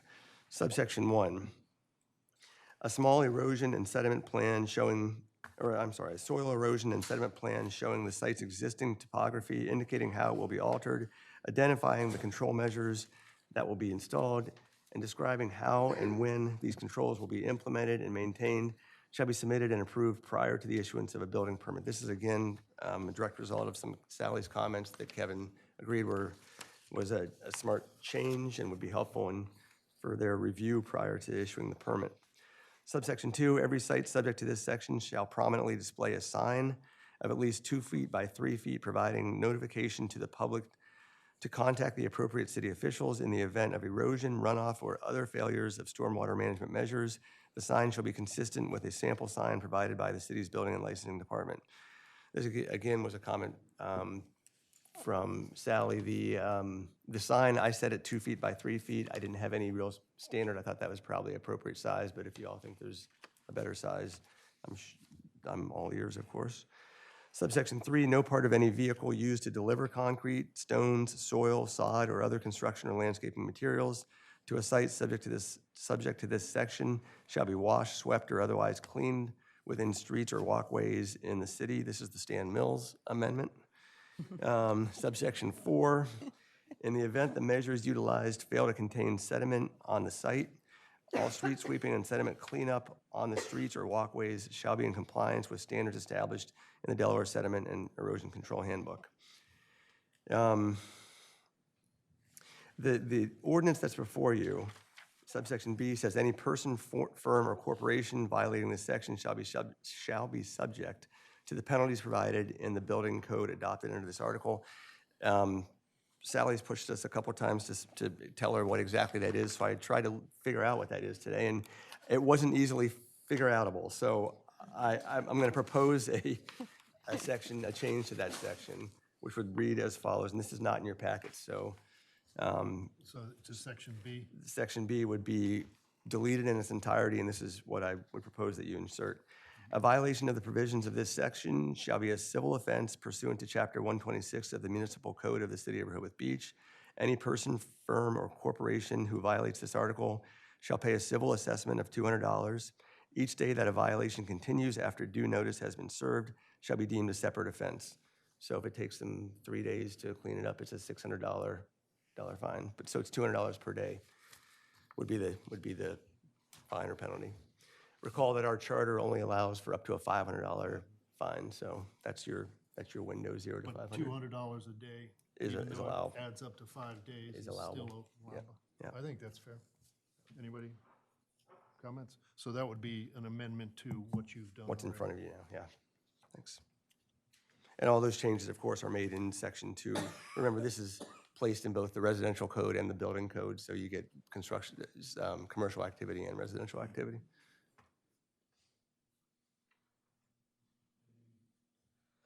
Comments? Well, just to say, Solicitor, if Kevin's still here hiding out in the corner back there, thank you so much, both of you, for working closely with Sally Foreman after her presentation, because a couple of days ago, this didn't look like it really had paid much attention to what we were told and the discussion we had just a few weeks ago. And so I really appreciate the fact that the dialogue has taken place, people listen to each other, had an opportunity to communicate and really put some meat into this, because I think this puts us in a much better place than we've been. And Thanks. and it's a very appropriate place. And while it's not perfect, I think it has moved us much, much ahead. Thank you. And from your perspective, we can vote on this, given the amendment that you're going to do? You can. This isn't a zoning change. It's not subject to a public hearing, so you could vote today. Yes. Subject to, Yeah. based on that change. Anything else from the commissioners? Are you going to take any public? Yeah. Anything else from the Well, commissioners? I just had a question. If a building permit's already been issued, then, I mean, this is for new projects, obviously, but if a building permit's already been issued, then this doesn't apply, or, because it does say that that the building permit won't be issued, right?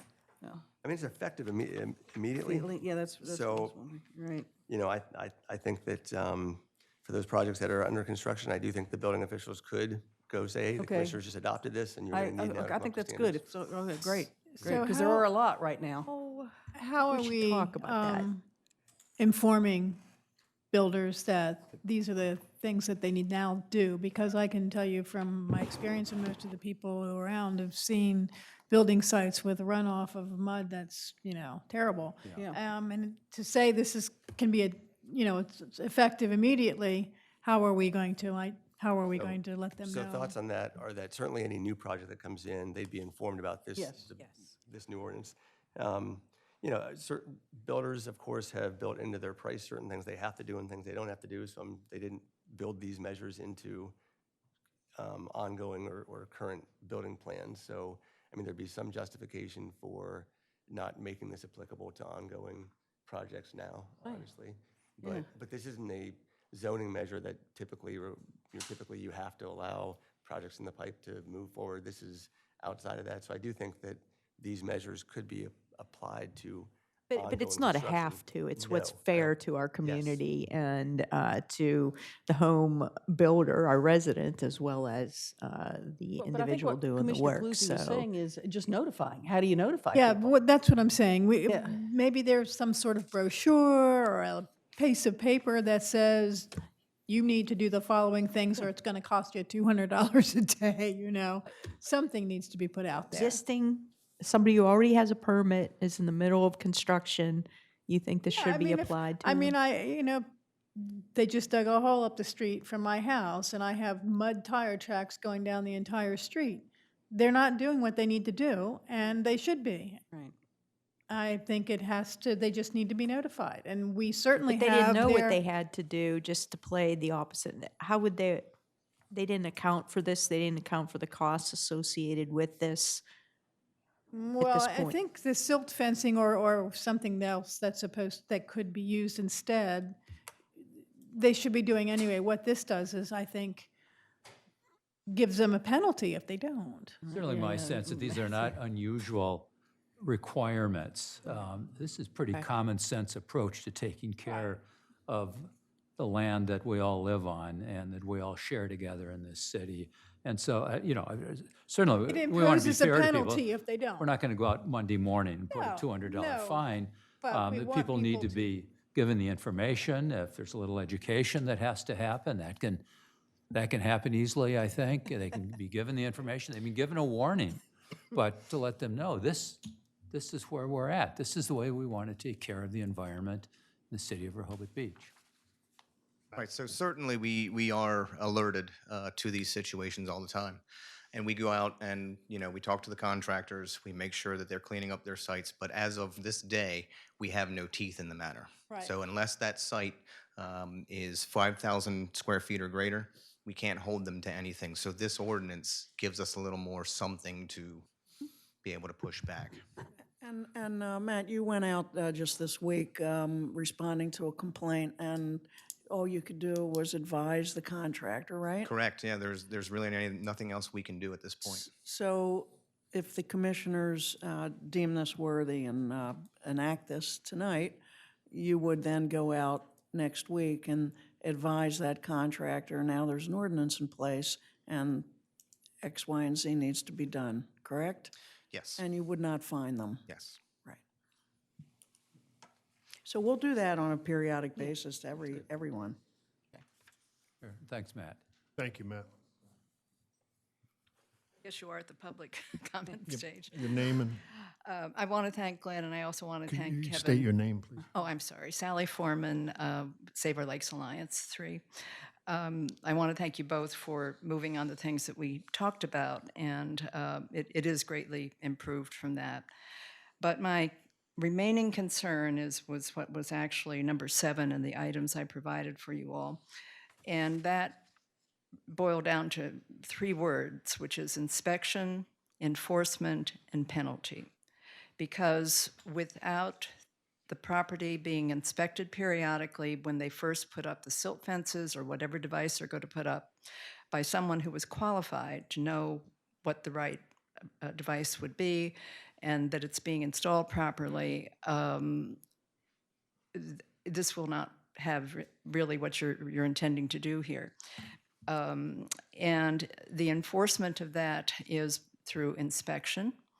And it's not unusual. The state requires a certified construction reviewer on sites at different times. Sometimes it's designated by a timeline when the property starts being developed, that initial phase, and then it goes on to maybe different times and periods. But I think you really have to do this, and if it is a problem with personnel and you don't have currently on staff or you don't have a budget, it was interesting, I heard earlier today, you do have some surpluses here and there. And I think this is important enough to have someone dedicated to doing it, whether it be on staff or a contractor or someone who's already certified. But if you don't do that, you can't rely on the sign. The sign's a good idea when people are here. But think about, 9 months of the year when probably 70% of your population is not here, and that's when most of the construction is going on. So you can't rely on the sign totally. It's a help, but it's not a cure-all. The penalty seems okay. I know at one time Kevin put forth the idea that there would be a stop order, which is also very effective rather than a financial fine. Can I mention just that's already in the building code, and I think that would be a measure you'd implement, right, Kevin? If that, I mean, he has said to me before that a stop work order is more effective than any fine. So, that's permissible under the code as it exists. Okay, well, your $200 fine should be per incident. If you go on the site and you find there are 5 things that have been violated, then I think you have to have it per incident, not just that day they find some problems on the site.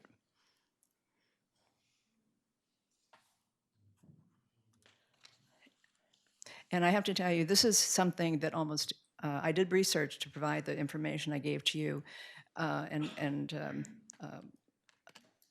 I guess Sharon and others, but this is a requirement in almost every building code I have looked at for other municipalities.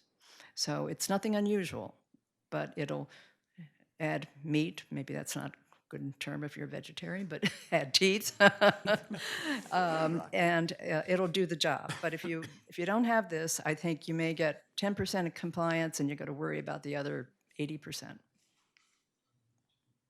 You do inspections, this is kind of addressing to Matt. You do inspections of all these sites already for a checklist of different compliance measures, correct? So this would just be one more thing that you would be adding to that check. Yeah. That's where this comes in. Right. So my point to the question here, because I see the point of it doesn't explicitly say that there'll be inspections, but there actually already are inspections per other policies within our city. So there will be inspections enforcement. That already happens. It's already a practice.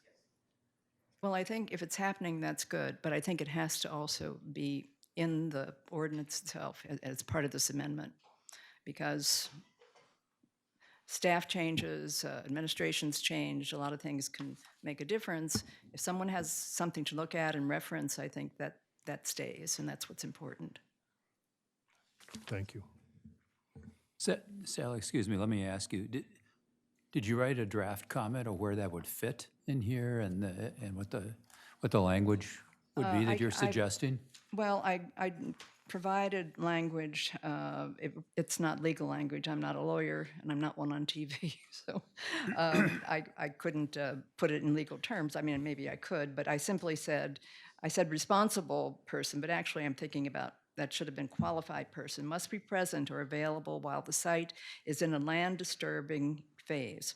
Inspection and monitoring the best management practices on the site is the most vital part of the success of any sediment and erosion control regulations to assure the contractor is in compliance.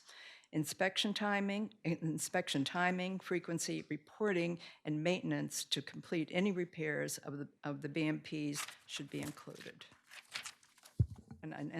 Glenn has that in what I submitted to him. I mean, I would suggest that at this point in time, since we're moving to another phase, that we put it in front of the building inspectors to do those inspections, as they will be doing them anyway, and we see, I mean, we'll look at it from a budget perspective if we're gonna need to hire somebody or whatever, but we're not in a position to do that now, so I don't know that we're in a position to put something in an ordinance that we have a outside consultant come in or a specific body come in, other than the people that we have on staff at the moment to do those inspections, that they're not doing now because there's not an ordinance.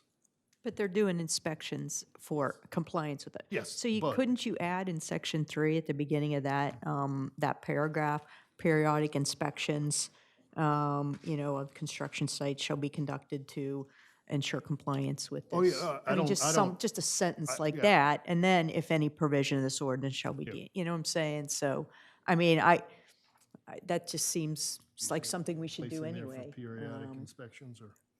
You could do it as the lead-in on section 3, Or isn't or, that expected? I don't I'll know. just be honest, I'm typically reluctant to put a requirement in a code that the city must take some affirmative action.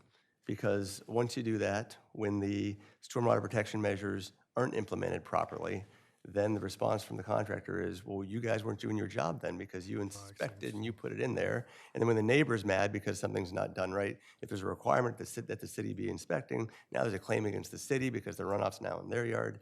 I really prefer it to be some sort of a policy directive from the commissioners telling the building and licensing or through Sharon, this is the type of program I want for inspections and not something codified. I agree. In my mind, that's more policy, not, shouldn't be in the ordinance. It's pretty simple, and I would assure Ms. Foreman that we have 4 individuals on the city staff who are out in the field on a regular basis who want this to happen because they know, obviously, the drawbacks, and that they will be looking for this, and we will handle it in a professional way without, instituting any fines and penalties immediately unless it warrants it. So we have it in the ordinance. What I'm saying is if there's something under construction now, as Matt went out this week, he could not do anything. So now he's going to go right out on Monday, and I'm going to ask him by Monday afternoon if he went out and went back to the contractor. He's going to say yes. And we're not going to fine that individual. But if by X amount of time it's not corrected, then of course, we'll go back and do what we have to do. But again, with 4 people, 3 starting next week, because as you saw, Mr. Molina has some physical debilitation that is going to get corrected. So he'll be out until the end of the year. But we have, everyone is aware of it. And even those staff folks who are not working in the building and licensing department will be aware of it, and they'll be reporting back to Matt and the code enforcement folks. Well, I think a great value of what is also in here is the fact that you can't get a building permit without having an approved site plan for stormwater runoff. Right. So they can refer to that. But, I mean, I think there's a reason other municipalities have this adopted and put in stone, so to speak, because things do change, and you're addressing it now. If you're already doing it, why not just put it in writing and say this is what the city is committed to for, now and into infinity? I just think it's really important. Thank you. And there was somebody else, Walter. Walter Birmingham, 123 Hennepin Avenue. I'm not being sarcastic on the fireman, but there's no requirement to have an address posted on a construction property. Somebody gets hurt, somebody wants to report a fire, where you're going to deliver the material. You call for an ambulance, they go to Sept Avenue, they go all the way across, come down to Hennepin Avenue. They don't go to a specific place. There's nothing that says when you get a building permit, you put it up there, the first thing Kim or Joanne are going to ask, what's the address? And that ought to be in there. And the rest of what you're working on here is very important, and I encourage it. Thank you.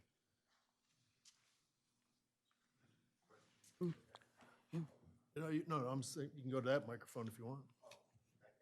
Tell me your name and address, please. Well, I'm Alan Walker. I don't live in the city, but I'm a builder in town, and I just had a couple of questions because this is kind of new, and I don't, it's disturbing 2,500 square foot of space. Well, I guess that would deter, I don't know that that affects very many properties in Rehoboth unless depending on the definition of disturbing, because you can't cover but 2,500 square feet. Your foundation on a standard foot lot is not going to be 2,500 square feet. But you're going to disturb much greater space than that in order to put foundation on 2,500 square feet, are you You not? won't disturb 2,500 in most cases to do that because the first floor is probably only going to be 1,200 square feet or 1,250 or 15 at the most. And you're not going, I mean, I'm just giving you the, Well, what I mean, could, that's a very what important could happen. consideration. Yeah, it's very important. You know, the county is 5,000 square feet. Right. That's what they require. Yeah, and they have said that they take that to mean any lot of 5,000 square feet. I questioned They that. don't do that because we have to go every time you get a permit in the county for a Right. for a property in Rehoboth. Yep. They do not count it Right. as I 5,000 know. square foot the lot. They just give you an automatic okay. Right. Basically is what they do. The other issue, I'm sure a lot of municipalities do have this, as you said, that you've looked at. None in the area around here, like Lewis, where would have a similar size lot. They don't have anything like this. I don't think any of the other municipalities do either. So I think there has to be an education program with the builders to explain what they're expected to do and what they have to do. I don't know that they could start on Monday, you know, knowing what to do. I don't think they'll know. I mean, I'm here, so I know it, but nobody else is going to know it on Monday. And I know you're not going to fine anybody, but they aren't going to just know what to do. Even when you go out and say, there's, you know, how are they going to know what they need to do to address the situation? I mean, I don't fully understand myself. You know, so many parts of the city don't have any stormwater. What are you supposed to do with the stormwater off of a lot? What do you do with the stormwater off of a lot that's a house is on and you're doing nothing to when there's no stormwater drains or anything in that part of the city? That's happening right now on I know, my street. that's There's what I'm no- saying. there's If no you start, stormwater you know, drains, and even the lots that, even the houses that nobody is touching have nowhere, their stormwater, you can't direct it. How is somebody building a house supposed to be able to take care of the water coming there when there's no stormwater drains?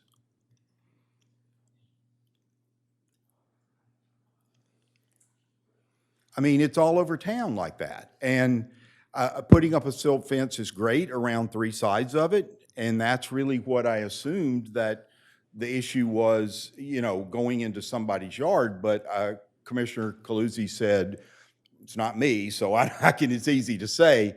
I'm not working on Sussex Street, but mud coming down the street, I mean, there are trucks backing in and out of those properties, and that's going to happen with construction. It happened in all of your house construction, or at some point when the houses were built, and there's going to be mud on the street. Now, what are you supposed to do with that? So perhaps the Director of Public Works can. Okay. Yes, I appreciate the comments. I would just offer two things. One, you kind of confused two different things, I think. Stormwater management throughout the city, a little different than what we're trying to address here, which is sediment and erosion control prevention, which gets to stormwater. But, you know, we're trying to keep, when you're talking about an empty lot on a street that doesn't have any storm inlets, and you're saying, well, why don't we have to do something there? We're not addressing that. The big stormwater. I'm just saying, if you can't solve the problem on an empty lot, how are you going to solve the problem on a? So I'm missing some of that innuendo, or that I guess I'm missing some of your question. But we're trying to protect where you do excavations and you have sediment and erosion control issues where that stuff runs out into the street. An empty lot on Kent Street that doesn't have any stormwater basins there for rainfall and everything else on that lot to drain to, different issue, right? We're not worried about that grass-covered lot putting sediment into our stormwater. Yeah, this is strictly sediment and erosion control. Correct, That's right. what So this we're is looking about. We're looking at houses. I think every builder, probably you included, know exactly what you would do if you went to Lewis and it was a 7,000 square foot lot or a 7,000 square foot disturbed soil, right? Because you have the handbook, you know the handbook. So it's not like we have to do an extensive training program for any of our home builders, because they're doing it. Well, you may be And you're doing it in town already if you have a lot greater than 5,000 square feet. So there's nothing new that we're proposing or enforcing. It's the same standard that's going on outside of a 5,000 square foot lot. So that's what we're trying to do. Right? Well, I mean, we're not, So can I ask we're a not quick trying to, question? we're not trying to go to a next level above what the state does. We're just trying to cover that little gap. against it. I'm just trying to understand it and what other people that deal with it. So my explanation, yeah, my explanation to you would be, if it was a 7,000 square foot lot outside the gate, you know exactly what to do. You pull the handbook out, you got to do perimeter protection, you got to do inlet protection, and all those things. You do a plan. We're just applying that to smaller properties. I understand builders that build primarily in Rehoboth rarely deal with 7,000 square foot lot. Primarily a 5,000. They have. They do not have to, in the county, you don't deal with this at all. In Lewis, I was talking in town Lewis, I mean, there are practically no 7,000 square foot lots. A lot of times they're 3,000 square feet. And there's many that are much larger, and they're building on those.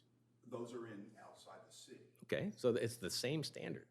I understand. Yeah. I'm just saying, I understand that there are bigger lots that people are having to do it. But when you're dealing with builders that primarily build in the town of Rehoboth or in the town of Lewis, they build that type of house, which I do. I don't build anything almost never on a lot as big as 7,000 square feet. And I'm not the only one. There's a lot of them here. And they're not used to doing it. And I just think there's going to have to be some, I mean, putting up a silt fence, yeah, that's fine. I just don't know what beyond putting up a silt fence is required. That's what I'm trying to get at, and I don't think others are going to know.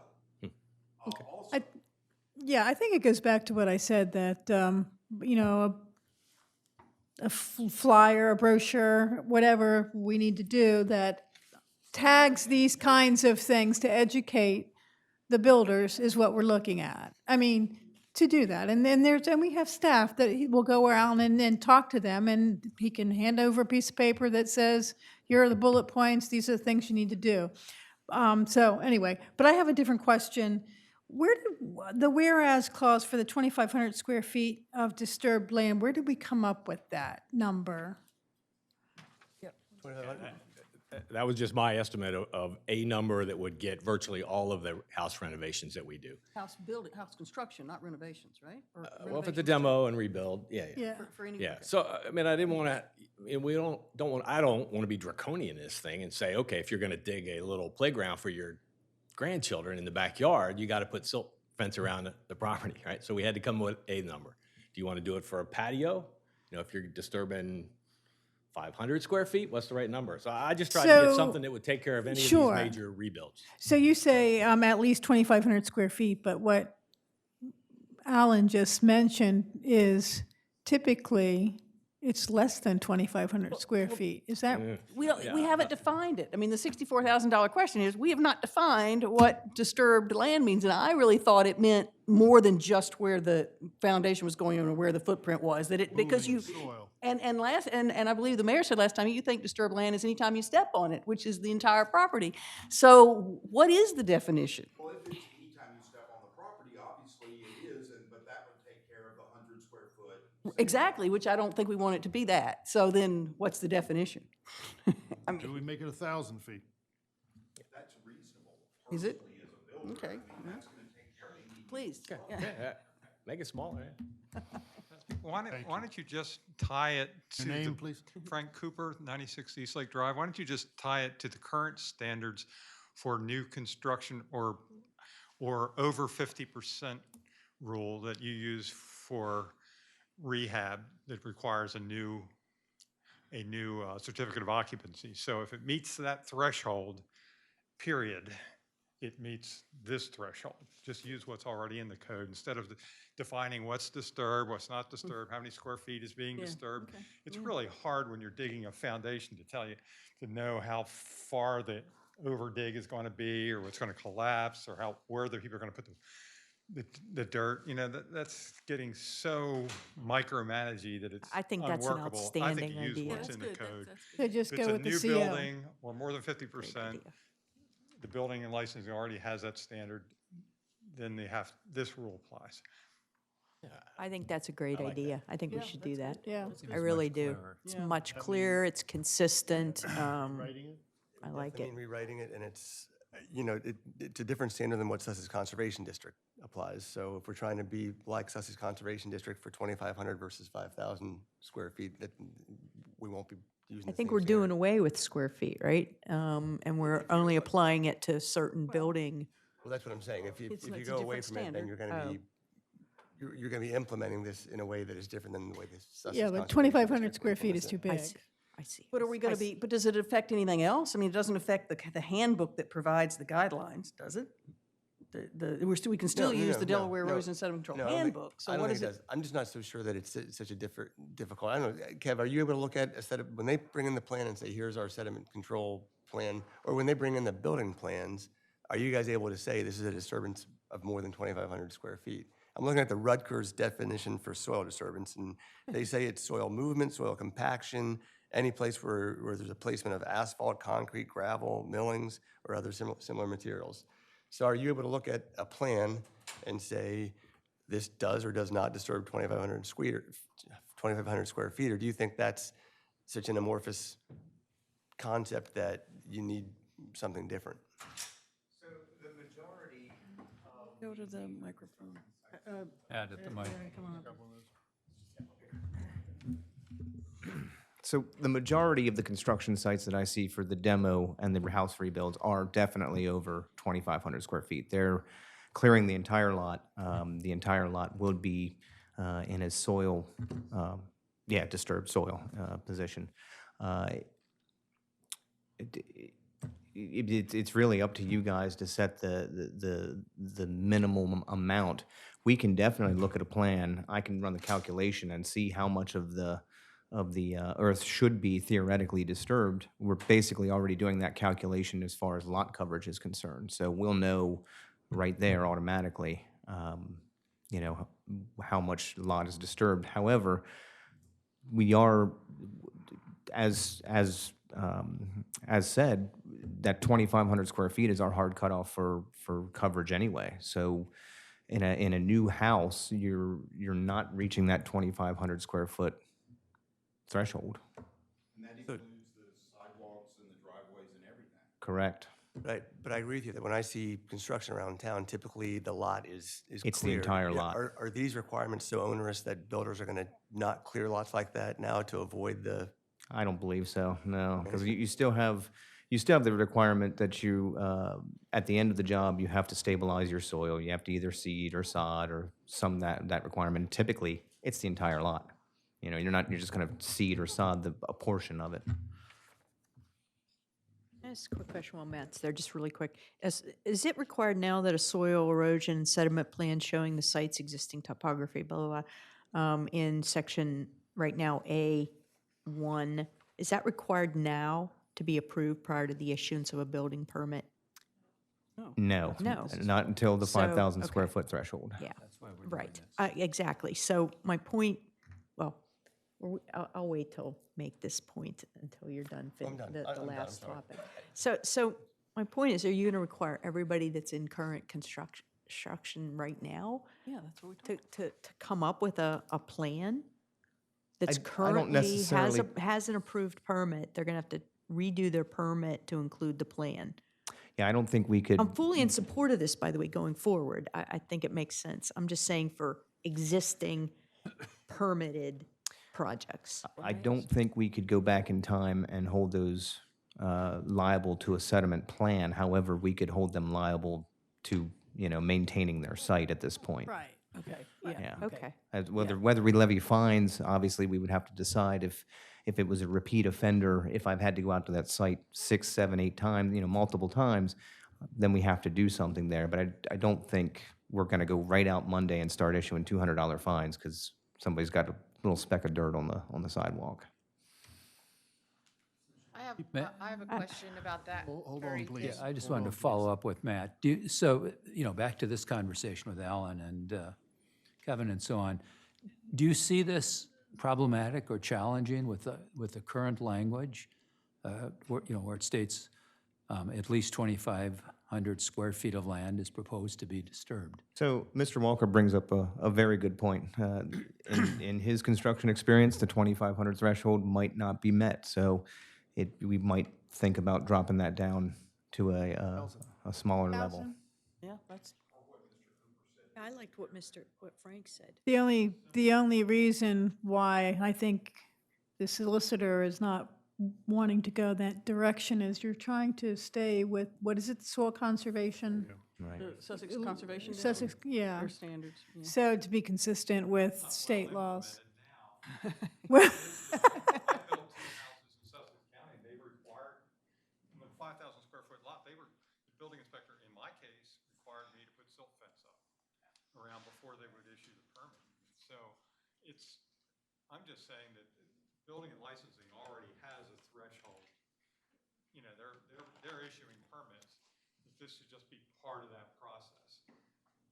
And trying to mimic what other jurisdictions do is not necessarily specifically applicable to us because we are micromanaging much smaller pieces of property and we want every new house being built to be under this, and we want the contractors to have clarity in what is and what is not covered. So to me, it's like, it might not be the way other jurisdictions do it, but it's much more clear that if you're building a new house in this town, that you're going to be implementing this runoff procedure. And also, Lucy's comment about notification of this, I think is really important, and here's what Alan said about what are we actually supposed to do? What is the threshold here? I would think that right now, one of the things you could do if you're going to do this is to just send out to the contractors, since you have a list of people who are involved in this because they have building licenses. You send out to licensees this information, and to anybody who's under construction now should be just send a letter saying that this is in fact the new rule, so that they know. sure. That sure makes So, sense. I mean, And does it make sense to go just 1,000 feet or something like that? Or does it make sense to change the language, and should we go back to the drawing board? I'll draft whatever standard, but I think the people who are going to be implementing it, Kevin's and Matt's of the world, whatever their preference is, the way that they can most easily implement it, I think would probably be the right way to go. 1,000 square feet, nobody's gonna argue that they haven't disturbed that much. I mean, But it's not gonna be a patio, I mean. Right. nobody's And it's gonna- Yeah, and it's not meant to be. You're not gonna have a 1,000 right, right. patio. So, does that make your job easier, just having a smaller size? It certainly does. It makes it a little less calculable. I spend less time spinning my wheels on that for sure. You all right with that? Sure. Okay. Yes, please. Yes, I'm Mary Peck from 22 Oak Avenue, and I guess when listening to this, my question is, if you have an ordinance that says that in order to get a building permit, you have to have an erosion and sedimentation control plan, and that's sort of the way you're going to enforce it. They submit a plan, the city approves the plan, but for the existing construction sites, they don't have plans. So the way this is worded, they're not really under the umbrella. So I think the first step is, and I think some of the comments have kind of going in this direction, is that these sites should be asked for a plan, not immediately being told, you're not controlling your sedimentation when there wasn't a previous requirement. So I think that if the way that this is supposed to be implemented is the city approves a plan according to the best practices book. That's the first step, to ask these people for their plans, rather than immediately fining them for not controlling their sedimentation. Thank you. So you can, we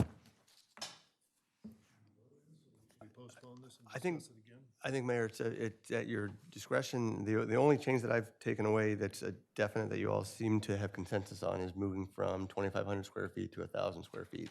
That's literally 3 spaces in the, once in the whereas clauses, then once in each of the section As. So that's a alteration that I think is so minimal that you could all vote today if you wanted to. And the civil offense thing. letter And changing to civil offense.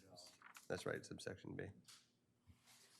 I'd like to just hear what the policy's going to be on notification and education, to Ms. Peck's comment, as well as Alan's comment that, you know, we're now imposing yet another ordinance and requirement. And quite frankly, any costs are going to flow right down to our residents and homeowners again, with no notification on what they should do, how they should do it, what the standard is. So what's the commitment, for the record, on how we're going to notify, how and when we're going to start to enforce, and what the requirement is going to be? Because right now, I mean, we're going to have an ordinance, if you vote on it, if it gets voted on here, there's a requirement to have a plan for all permits, and you get fined if you don't meet that provision. So what is the phase-in plan for this? I'd like to understand that and what the plan is for the record before we take a vote on this. Well, I think it I was want to hear it mentioned- from the city manager. What's the plan? She's not here right now, so she comes. Okay, city manager, But, what is the plan? I mean, I'd like the commitment No, from no, absolutely. Kevin or And somebody. we've got Matt here who was or going to Matt, be doing it. yeah, sure. And I would assume, we pass this today, any new permits coming in, they'll be discussing them at the desk and saying, hey, we have a new ordinance, so on and so forth, this is what you have to do. But I would think simultaneously, he'll be going around on his inspections anyway, because he does inspect the properties as they're going through the process of building, and point out that we've just passed this. We would like you guys to make a plan. Please start putting up the silt fences or whatever the appropriate perimeter things are, and move forward from that perspective. We're not going to fine you because you've already got your building permit. However, moving forward, this is the things that we are going to be doing. And then is there commitment to send a letter to all the existing, permit holders right now that says, here's the new requirements? We send the letters to the building, the guys that are Contractors. licensed in the city to Okay, build. that's a good idea. Frank Okay, had a very good idea, I think, to do that. I think that's a great idea. But I Okay. think he'll be going out next week or Yeah. the week after and talking to the. But it's the current- guys that are getting ready to request a permit Monday or whatever, next week. So it seems we need a letter out there with the Oh, absolutely. standards. This is, I just As mean in part of addition to it. education, yeah. And it sounds like we have a commitment to not fine anybody for 30 days, 60 Well, days? the people that already have their permits, definitely. Yeah, But I mean, I would think Okay. most of these builders, I would think the same thing. They're going to put in a new application tomorrow. Well, I put in 6 last week. Why am I being changed this week, whereas last week I wasn't? I think that's something probably the building and licensing department works through, and in a timely fashion gets to the point of, okay, after this date, we're going, but not a specific date until they feel comfortable with it. Not a date to put into the ordinance either. there's one more public comment, I think, Yes. Mayor. Just a quick question. When you send out the letters, do you send them? Yeah, thanks. Oh, I'm sorry. Yes, sir. Just when you send out the letters, do you send them to just the would it be all contractors, concrete companies, anybody who does work in Rehoboth? Because to my knowledge, there's nobody here nobody in Rehoboth who doesn't use subcontractors for some of that. And sometimes it's very hard to control what they do. But isn't it the responsibility of the contractor to It take care of the is, but it would be subcontractors? very helpful for them to also, a concrete company, excavation company, those people to get, to understand that that's the new law in Rehoboth or the new code requirement in Rehoboth, because unless they tell the people who work for them, sometimes the truck drivers are not responsive to the contractor. You know, you do get a lot of, well, that's impossible, I can't do that, and pull in, pull out, and they're gone. So that's just a suggestion, if they could, if not just general contractors, but other people. Are most subcontractors licensed as well? They all should be. Yeah, they all All have to should be. be. If you're a contractor in the city, you have to have a license. Well, we're talking about sending letters to everyone, so it shouldn't be a problem. Also, we have notification system through our communications, director. She can easily send out a blurb of something. Sure. Or put it on our website. We can offer a letter, print up and spell out the website to get the manual. There's several steps we can take, obviously, to inform the contractors. Good. Well, I think we've talked about this enough. Oh, wait, we have somebody else, huh? Okay, I thought we talked about it enough. And I've got a couple slides, only 10, so. Well, I want to thank Stan Mills. I want to thank you for getting to this point. It's been a long time getting here and being able to protect our water bodies. You know, the health of our water bodies is very important, and that's what the subject matter is here. I support this for the most part, but the devil's in the details, and I tend to look at things black and white. So I look at the details. If you recall, last time I spoke, I was in favor of it. I suggested that it was rather anemic with using the 2,500 feet and suggested 1,000 or something like that. So I'm glad you're reducing it so that you capture more projects and we'll do a better job protecting. I still think we need to define the word disturbed because as of the last meeting and kind of reinforce this meeting, disturbing the soils is relegated to excavations. It's putting the dirt on the land and just walking on the land. Somehow I can't figure that out completely. And you're smiling and smirking, so you must agree with me. I will give a disclosure in that my new house had its basement excavated yesterday. What timing, huh? And interestingly, there's just a big hole in my property now. There's no dirt whatsoever stored on that property. And I just because everybody's going to go look tomorrow, I'll tell you that my builder requires silt fencing and graded stabilized construction entrance. And I electively yesterday put up type 3 filtration around the storm basin so that any dirt that gets in the street will be protected. But it still needs to be maintained.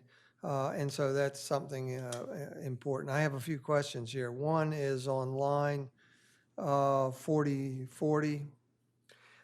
Glenn, it mentions that the specifications in the current version of the Delaware Erosion and Sediment Control Handbook.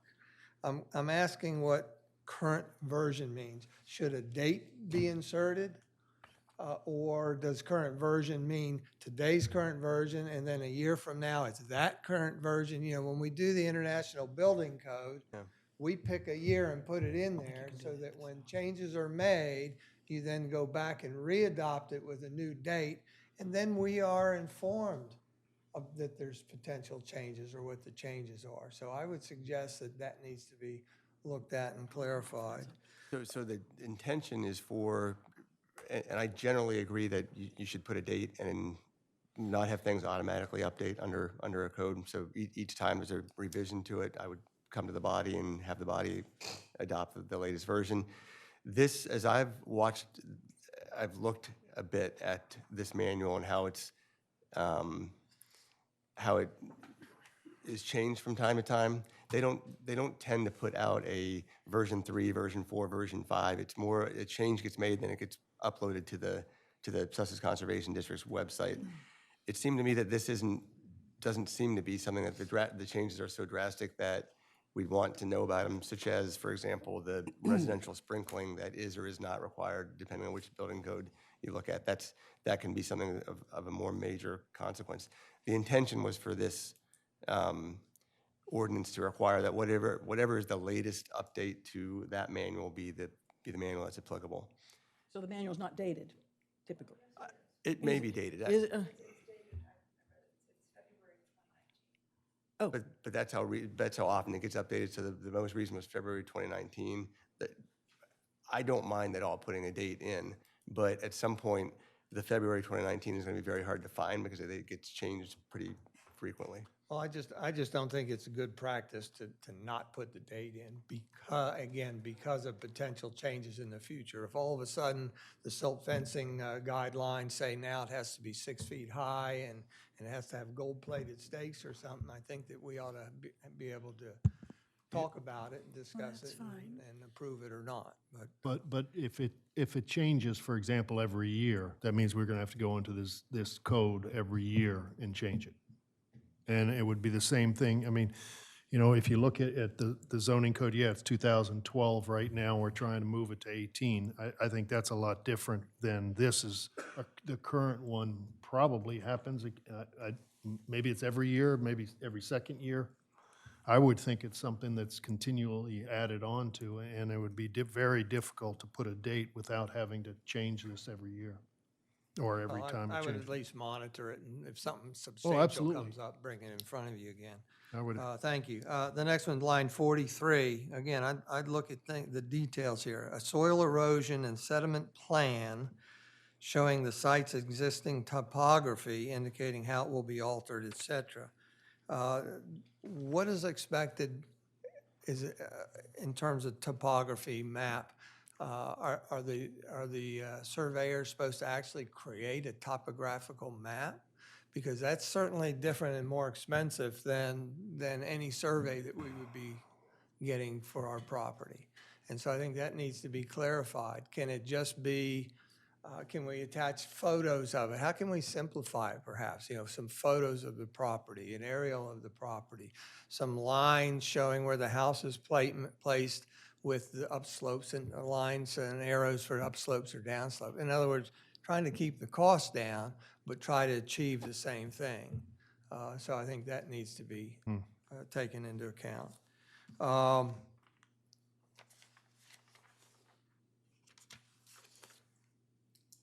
You're talking about fines and everything. My expectation from having been on council is that we've got a great building and licensing group, and that my expectation is that they're not going to go out and try to violate everybody immediately. Because I tell you, if anybody is expecting pristine construction sites and roads outside of it, you're not going to get it, as Mr. Walker said.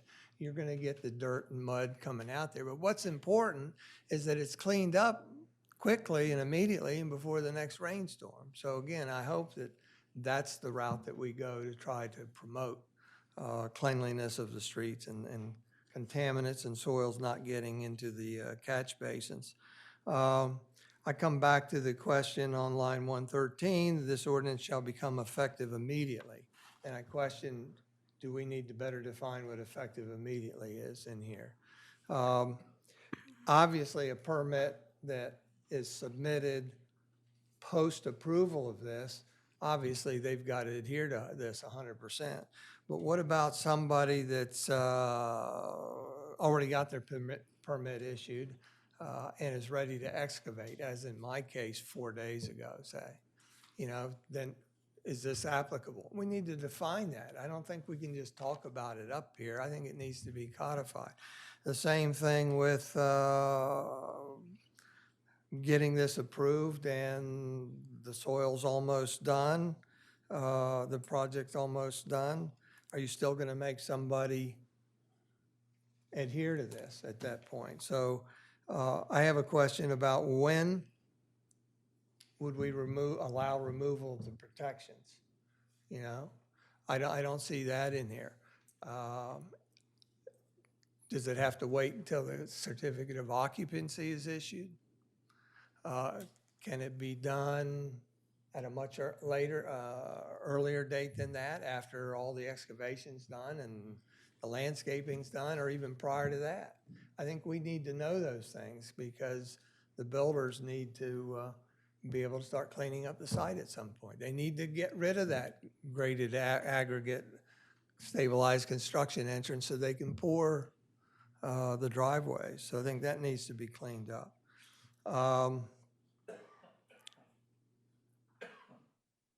I just, over the years, again, I think this is good. I would like to see it expanded into other areas, and so I'd just like to give you a quick slideshow of slides that I've taken over the years. This first one is just our three water bodies, the ocean, canal, and our lakes. That, of course, is the whole reason for this is we're trying to protect the waters that go into them. And you can see all the storm drains. If you recall, at the time we started the storm drain program, there were 622 catch basins. Now I think there's a lot more, and they all go into our three water bodies. And that is why we're doing this thing. But while I applaud you for this and keeping soils out, I just want to remind us that there's more contaminants than we can do a better job of keeping out. Here are three pictures of concrete trucks that have washed out into the street. And I see that new language has been added here to take care of that and try to prevent that, not just concrete trucks, but anybody putting stuff into the street.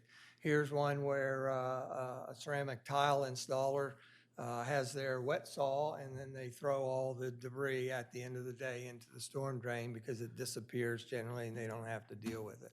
You know, this is certainly something that we need to address in addition to these things in here. Here are three examples of similar things. Tile water and stuff on the left that's greasy and everything. Food scraps and stuff from trash trucks in the middle. And on the right is debris from a restaurant. And this one happens to be the defunct restaurant, but it was oyster shells, raw oyster shells that were being dumped into a catch basin and then drained into Lake Gerard. Again, we need to think about the restaurants and what are they doing, because the same thing. It's the effluent that's getting into our catch basins, that's getting into our pipes, that's emptying into any of our three water bodies. Here's a restaurant here, and you can see the grease floating around there. And this restaurant's now not here, but they used to hose it from there out into the street. Stan, excuse me, we're kind of getting off track here because we're not talking about construction on lots. I know this is all stuff that's taking place right now with our engineering department, with our public works. They're working with the restaurants now, but it does not have anything to do with the construction on lots. I don't know if I have any more. Okay, here, well, this is not construction, but you can see the stuff. You can see on the top right, the floor mats and restaurants being washed outside. Here's trash truck dripping and debris. Here's one today, I think is apropos. I saw this is mulch dumped into the street. And I couldn't find my pictures quick enough, but there are instances all over town where dirt is dumped, topsoil is dumped right in the street, not covered up, and there's no thing. So I think that is something that could be captured and put in this also. So it's not just your debris and dirt's coming off your construction site, but it's when you're storing your dirts in the street or your mulches or something like that. And so I'd like to see that addressed too. I think this is all good, but I think it's probably I don't know if it's a separate ordinance, but we're talking about specifically erosion and sediment.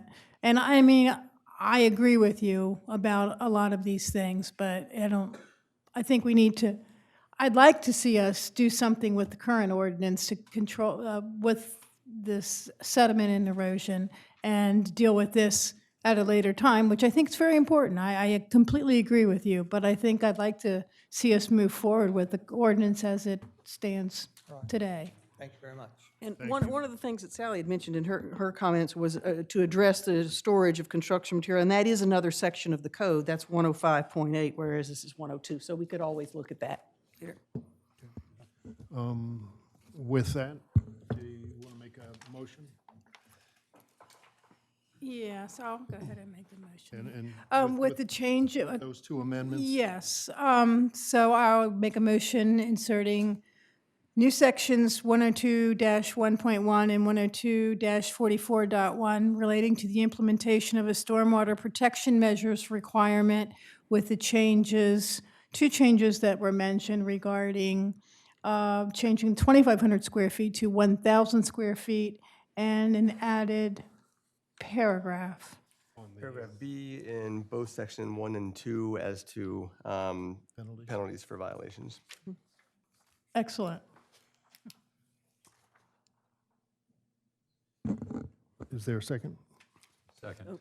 We have a motion and a second to approve an ordinance to amend Chapter 102 of the building construction of the Municipal Code of City of Rehoboth Beach by inserting new sections 102-1.1 and 102-44.1 relating to the implementation of stormwater protection measures requirement with the two amendments mentioned. Any further discussion? Mayor, during my vote, it will be contingent upon two things, that is a notification letter sent to all permit holders, and number two, that existing permit holders are not fined while, at this time, given the short notice. So I just want to note that for the record. But that's not going to be in the ordinance itself. You're asking? I think it should be, but we had a commitment that these two things should occur. Is And that that's- something? that Well, isn't my- that more my of a vote is policy? contingent Yeah, that's upon it. I mean, No, I know the it's not intention. included. I'm saying I heard a commitment from the city that we will do these two things, and so my vote will be contingent upon those two things being done. We can, yep, okay. Thank you. Commissioner Cluzy, Aye. Commissioner Schlosser, Aye, with the contingencies I mentioned. Commissioner Byrne, Aye. Commissioner Gay. Aye, with the note that we should monitor inspection going forward to see if there are any changes that need to be made in the future. Commissioner Wisnowski, Aye. Commissioner Sheffer. Aye, and I just wanted to clarify that the language that'll go into subsection B of each of the sections will be, the penalty for violation will be $200 per day per incident. It'll read, as it's currently drafted, a violation of the provisions of this section shall be a civil offense pursuant to Chapter 126 of the Municipal Code of the City of Rehoboth Beach. Any person, firm, or corporation who violates this article shall pay a civil assessment of $200. Each day that a violation continues after due notice has been served shall be deemed a separate offense. I think arguably you could, different violations on a single lot, you could, but in practicality, these guys only need one violation to wake them up with a stop work order and so as a matter of discussion, it's maybe interesting, but I think practically it's not going to make a real significant difference. But I do think you could, different incidents could be different violations. Yeah. Okay, thank you. The chair votes aye, motion carries. Thank you. All right, next section, which is consideration and vote on accepting the recommendation of the audit committee, approving the audit as prepared. Thank you, Mayor. I would just revert back to what Mr. Dukes, the finance director, added to your discussion. Hopefully, that was, you were, able to get a good look at that. The city's independent auditor, Barbara Thornton, prepared the audit. The city, as advised by Mr. Dukes, is in a very good financial position, and we received a very clean audit with no findings. So that was very good as far as I'm concerned. And this is the recommendation of the audit committee And to it is a accept the audit. recommendation of the audit committee, who met 2 out of the 3 members. I'd move to accept the recommendation of the audit committee in approving the audit as prepared by the auditing firm listed. Second. We have a motion and a second to approve And accept the recommendation of the Audit Committee approving the audit as prepared by auditing firm Barbicane, Thornton and Company for the city's fiscal year ended March 31, 2019. Any further discussion? All in favor? Aye. Opposed? Thank you. We're going to move right into new business, which is consideration and a vote on appointments to committees. And it's in your packet, and I sent that out earlier. There are 3 different committees with additions that I have spoken with the chairs, and these are the recommended additions to each committee. The Streets Transportation, the Environmental Committee, and the Parking Advisory Committee. On the Environment Committee, both Commissioner Schlosser and Commissioner Byrne met with the chair to go over the applications of all of the applicants, the nominees, if you will. So I will open it up for any questions beforehand, or we can just go into a motion and a second to You want to take each approve. one separately, perhaps? Yes, no, that's what I was going to Okay, do. yeah, okay. So, Mayor, just, I'm sorry, sure. just to note for the record that there were 2 emails received on this agenda item, both from Ms. Suzanne Good here in the city regarding the committee nominations. Thank you for that. Thank I you. appreciate that. The first is the Streets and Transportation Committee. There have been a suggestion of 2 new members by the chair. One new member would be Mark Nodell, and the second would be Bruce Kaufman.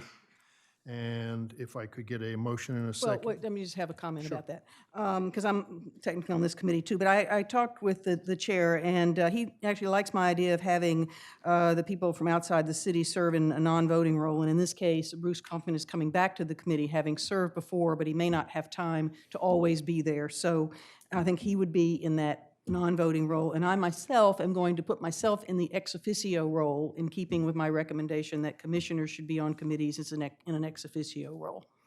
So I'm that- just going to change my status on that committee. Well, that's fine. Just make sure the chair knows as well. Yeah, That'd be fine. We'll comment on that. So if I can get a motion in a second to approve the 2 new members on the Streets and Transportation. So moved. Second. We have a motion and a second to approve Mark Nodell and Bruce Kaufman as new members of the Streets and Transportation. Any further discussion? Sure.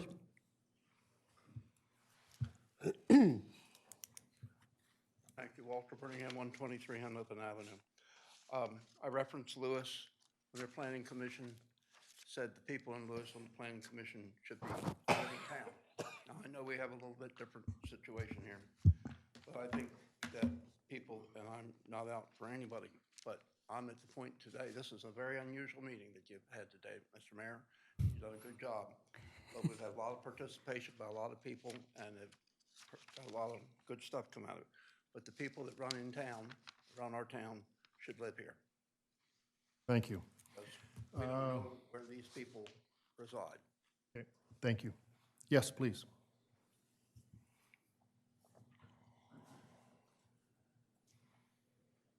Marie Hitkevich again, 221 Munson Street. First, I'd like to respond to Commissioner Sheffer. I don't think it's a fair comment that you implied that criticism of a proposed ordinance meant we didn't trust our city employees or we didn't like them. Quite the contrary, I think we appreciate our city employees because they keep our city running and running well. But I'll just offer that law should not be made on the personalities or characters of our current employees. They need to have a longer life. And to that point, again, no criticism of city employees and no criticism of the appointees to these committees, but again, skin in the game. We should not have people on our city committees who don't live in the city. They're in a position to make recommendations, in some cases make law, that affects the city homeowners who pay taxes. And I think it's kind of ironic when we all come up to speak, the first thing we have to do is tell you our name and our address. We should know the addresses, if they're in town or out of town, of the people who are on our committees. Thank you. And just to, for anybody, before we take that vote, Commissioners make policy decisions and legislation. The committee members, all of our committees, make recommendations and suggestions. They provide a diverse perspective of stakeholders that utilize everything in our city. So, I mean, I think it's myself personally, I think it's very good to have various different stakeholders on these committees, whether you're a property owner, you full-time resident, non-resident, business owner, or people that live right outside of town and utilize a lot of the services within town, because it's always, from my perspective, good to have different perspectives, especially in a city like Rehoboth that is so diverse and so many different people using it. So with that, we have a motion and a second to approve the 2 additions on the streets and transportation. Anything further? If not, all in favor? Aye. Opposed? Okay.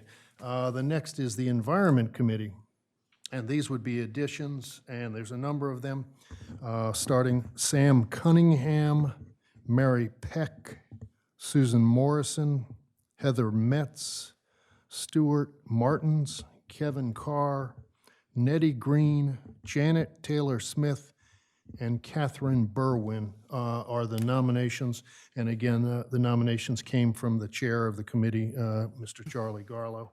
And so I would open that up to discussion, and if not, a motion and a second to approve those members mentioned for the Environment Committee. I move approval of these 9 members. A second.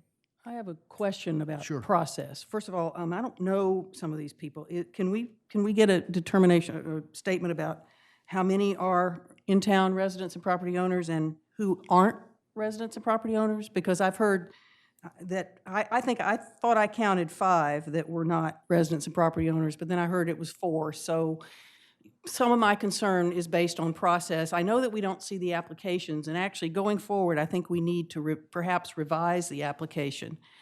Because as it stands right now, the application includes personal material information like address and phone number, and maybe we don't want that as part of the public record, certainly without your approval that we would be putting forth that information. So perhaps we need a 2-part application where the personal information is kept private, but some information such as, are you an in-town property owner or not, or what is your background, or what is your interest in this committee, comes forward, because I'm being asked to vote on people I've never heard of.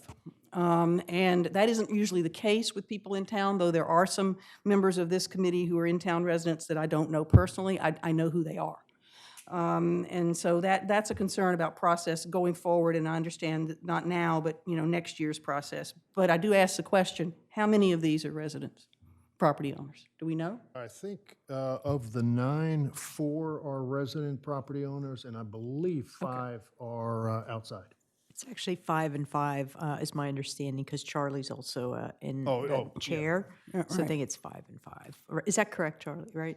I believe that's right, although I heard that one of these applicants is going to be moving shortly into the city. I don't know how accurate that is. So it'd be then 6 and 4 in and out. And just to, since I was part of this process, just, I'm sorry, No, Susan, if no, I'm go ahead. interrupting your. No, you didn't. What Charlie, as the, incoming chair did, is lay out a set of criteria for this particular committee. I just kind of want to explain this. And the criteria was, does the individual have, the applicant have environmental, some sort of environmental expertise? And that was kind of the key to this. And then also where was the residency? So I think there was a very clear criteria for this, because there's a lot of intricacies with environmental type issues. So I think getting the right folks here for this new committee was very important. I just kind of wanted to note that there was a process. This was not just a ad hoc thing. There was a process and a review. So I don't know, Dick, if you had anything else on there. That's exactly So, it. yeah. That significant criteria Yeah. was having a background and experience in some area broadly of environmental stewardship. So I just wanted to mention that. I think because of some of the comments that have been made and the correspondence received, I just generally want to make a statement that these committees that are providing recommendations to the Board of Directors that are elected by residents, I agree that we want them to be subject matter experts because we want the best, most accurate information coming to us so we can make a informed decision, which is public and all residents, can comment on any of those issues. So I do agree that having whether it's the environment, animal issues, trees, having subject matter experts is, I think, for me, the most important thing. That doesn't, if there's a resident that has the same qualifications, I would prefer that person over a non-resident, but I think having committees that are bringing recommendations to this board, these aren't committees making laws or like the Board of Adjustments, which is quasi-judicial, they're just making recommendations to us that have been elected by the residents. So given the correspondence that has come in and some of the comments, I just want to make my position clear on that. With that said, I am in favor of the Board of Adjustment, the Planning Commission, putting some guidelines on those committees or commissions to be residents. I'm in favor of any committee that has the effect of law or is quasi-judicial should be residents of Rehoboth Beach. I actually So I agree. just want to lay out my comments on that. It's a different topic, but I was going to actually bring that up at the end of the meeting under commissioner comments, that I would like to put that discussion on the agenda. I think it's a good discussion to have for the quasi-judicial, more legal-oriented committees to potentially have us potentially consider requiring that any committee in that state, it has to be a resident We were talking for about discussion. residents, but property owners too, because there's plenty of people who are property owners and not residents. Well, of the taxpayers city. is actually, or not taxpayers, I would say, yeah, But that's, definitely. you mean Anybody property. eligible to vote, Gotcha. is how I would Eligible to define it, vote, but maybe the that's, bottom line. yeah, But we eligible are- to vote. We are diverging Yeah. away from the We are. motion that's in We are. front of us. I apologize. I just think it was in fairness to the people that are here and that have spoke to us and corresponded, that in fairness to them, I think it should be discussed. So there's a motion and a second on the floor. Well, Is there the public only, comment? the only other thing I'll say to that is there were 6 people, at least, of our in-town property owners and residents who did not get selected for this committee, 6, where 5 people from outside the city did. I heard from 3 of them. And the 3 of them basically said that they had been told they could come to the meetings and speak for 3 minutes. And I don't know what message that sends to our taxpayers and property owners, that's all. I don't know what message that sends. That people outside the city have a greater standing in this committee than they do. If the situation were reversed and we didn't have people in town who had the expertise and wanted to serve, that would be one thing. But we do, and I want to just also emphasize, I said two things when I proposed all this last month. And that is, I was trying to be inclusive, not exclusive. In other words, I welcome people from outside the city being on these committees. Absolutely welcome it. Outside expertise is needed. Serving in a capacity as expert is a good thing. They would just serve it in a non-voting manner so that the seats, the actual, whether it's 5, 7, 9 seats on the committee would be taken up by people with a stake, with skin in the game, to use Ms. Hakovich's term. That and, well, that's my bottom line. Well, I kind of take issue with the thing about the 3 minutes, and if that came up, I think that's somewhat absurd, so I'll speak to the chairs of these committees, but I would recommend to anybody, whether you're on a committee or not, to be able to come to meetings and participate, because that's why we do have these meetings. Obviously, with the commissioner meetings, we have pretty substantial agendas, and so we that's why we do have the 3 minutes, because sometimes it goes too far. But some of these committee meetings, I would think people will have things to say, and if they have more than 3 minutes, I think they should have the opportunity to speak. And I would think also that anybody in town, if they're not on a committee, they can file applications. And next year is another year. All these committee things positions are for 1 year. And there are plenty of committees that have 3 or 5 or 7 people that might want to go up to 9 or 10, and nobody applies for those too. So we can use help everywhere. So with that, anything further? All in favor? Aye. Opposed? No. Okay. And then the last is the Parking Advisory Committee. It's just one new member. John Dewey is the name. And any discussion? If I not, move to approve John Dewey to the Parking Committee. I second John Dewey's nomination. and we have a motion and a second to approve John Dewey as an addition to the Parking Advisory Committee. Any further discussion? If not, all in favor? Aye. Opposed? Thank you.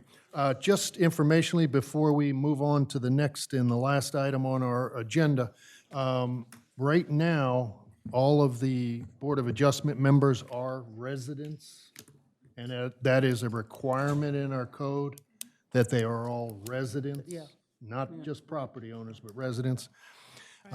In our Planning Commission, there is no requirement in our code or the state's code to be a resident or a property owner of a municipality. However, on ours, there are 8 property owners as Planning Commission members, and as I mentioned before, a former property owner, however, a business property owner, 2 business property owners. Again, someone that's paying more taxes than I am and more city water than I am here in the city is on there as well. So if that is something that the commissioners like to move forward and change the Planning Commission, we can bring that up at one of these meetings. I'm open to suggestion. With that, let's move into the last. And the last item on our agenda is discussion of priorities for the upcoming budget process. Before I open up, I had sent out something that went out in 2018, and I sent it out for two reasons. Was this is something that the commissioners put together and had a pretty lengthy discussion back in August, I believe it was, of 2018, about budget, fiscal responsibility, national environment, all this stuff. You know, a lot of it was based on the CDP to get everybody's ideas on the path forward. And most importantly, I think what I took away from just re-looking at this after 2 years is how much our staff has done, how much the city manager and the staff has been able to work with the commissioners, with the monies that we have in hand, how much they've accomplished. Obviously, there's a lot more to do, but it's very impressive if you look across this list. And I personally am looking forward to the city manager, after working for the last month or so and the next couple of months putting together the budget and seeing what the capital improvement plan looks like. I know people have been talking about, and Bert mentioned that we have some extra revenue this year and lesser expenses, but I don't want anybody to forget about the CIP that we have that's pretty substantial, and we've had to cut back on in the last couple of years because we didn't have enough monies. So with that, I'll open it up to any kind of discussion about budget considerations for this coming year. I know the hour is very late, but I think this is like a very important discussion. So, you know, one comment I'd make, I actually provided a one-page memorandum as well for this discussion. But, you know, I do think, Mary, you said it's important to highlight what's been done so you can kind of use that to go forward with their next year's budget process. So there's a lot of great highlights from, you know, what has been done based on last year's budget. The paving program, stormwater, wastewater plant upgrades, garbage trucks, bathrooms, the budget surplus. We have the long-term wastewater plan, the accommodation tax, and new property tax. These are all positive things that have been accomplished. And as we talked about earlier, under budget and, ahead of schedule in most cases. I think it's important, at least from working in budget for many years as an executive myself, that the executive team that has to approve the budget also provides some high-level guidance and principles for the managers or the manager in this case, to take into effect. And I'm just throwing out a few principles that I think are worth discussing, so we don't get too far down into budget formulation and can't go back. So, it'd be harder to go back if there's assumptions made. And some things I just think I'd like to pose to the fellow commissioners or, to think about, do we want to impose? I think we should really think hard about not imposing any new fees or taxes in this year's budget. I think we need to continue to implement operational expense reductions. And we already talked about this one, but should we apply any of the surpluses to reducing some of the fees or some of the critical projects? I don't know, based on Bert's discussion, if we should, but it's just something to think about. I'm not clear with the debt level that we have right now, even though we got a good, clean audit, that we should be starting any new major capital projects at this point in time. I do think that we need to invest in things in projects and initiatives that help to bring revenue into the city. So, for example, I would really like to see in the budget a proposal for new convention center seating. There's the revenue's gone up that we're getting from convention center rates. So I'd like to see that in the budget. I'd really like to see more stormwater improvements in impacted areas, particularly, North Rehoboth, where there aren't any stormwater systems, as we talked about. LED lights on Rehoboth Avenue, some recycling.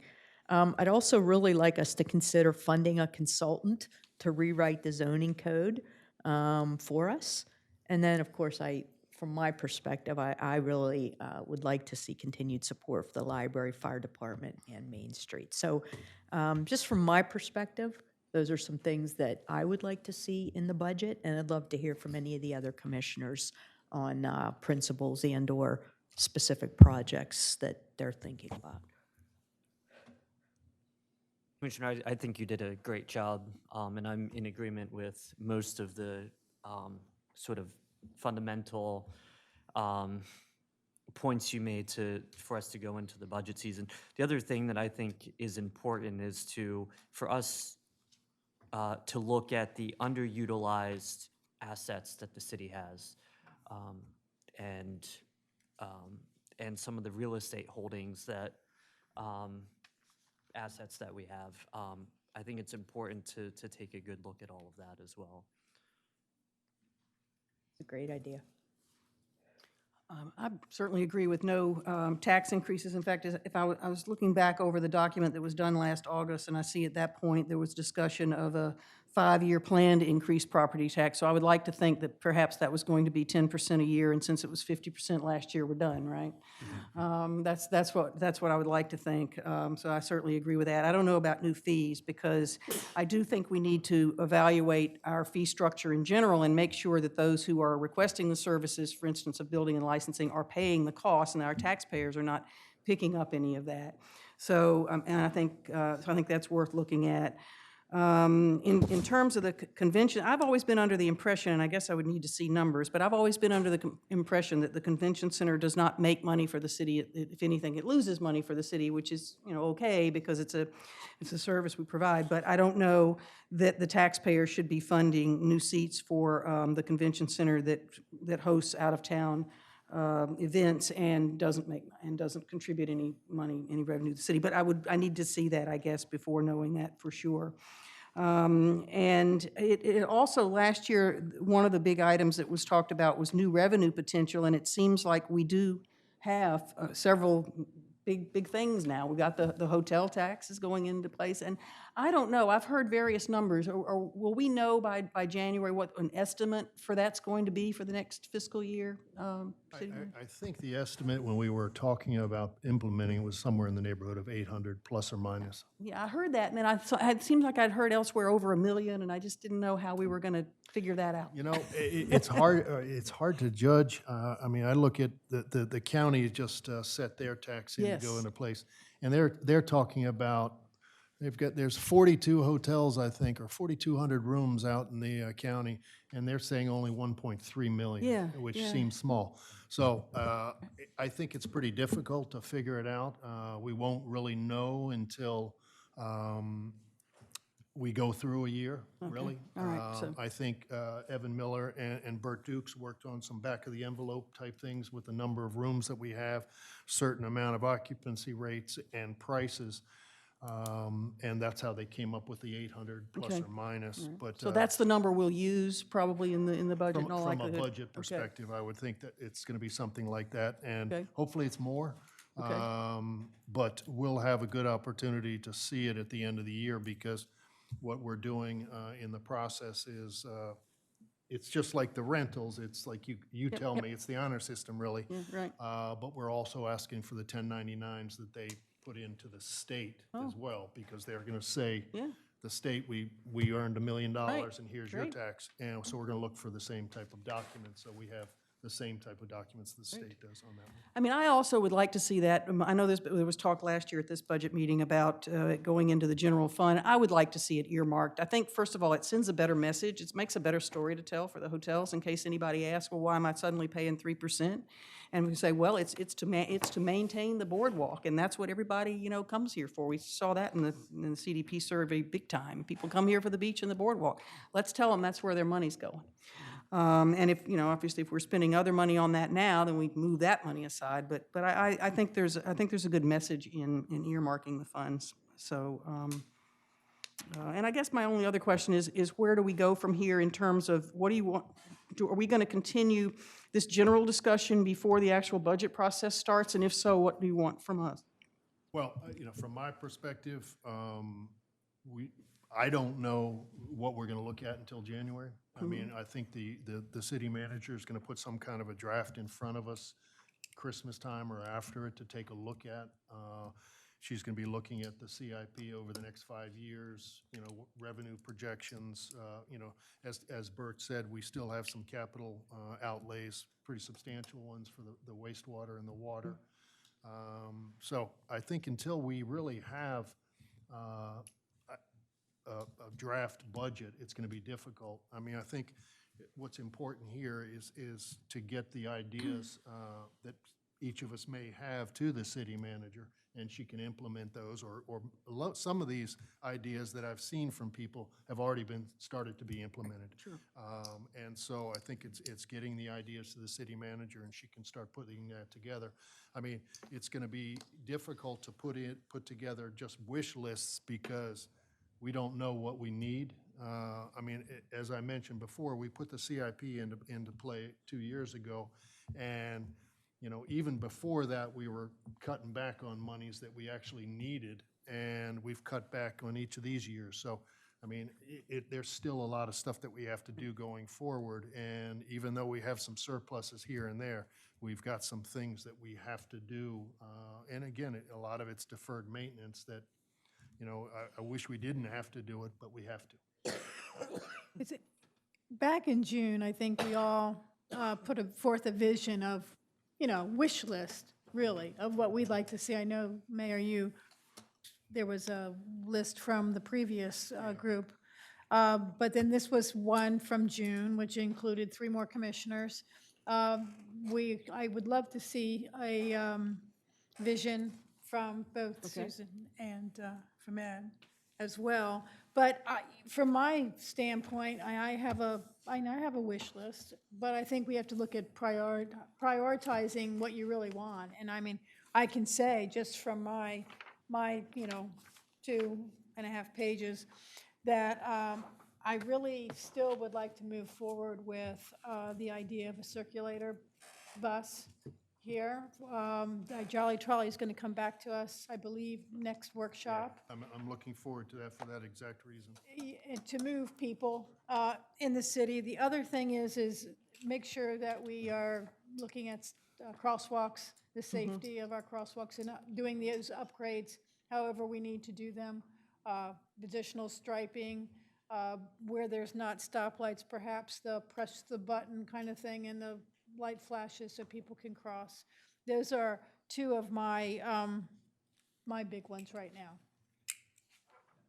Mayor, I certainly don't disagree with any of the wish lists and other kind of priorities that I'm hearing here. And I liked Susan's question about, kind of how do we make some meaning of this and how do we go forward? So I think that's a critical item for us to work at, the process as we go ahead.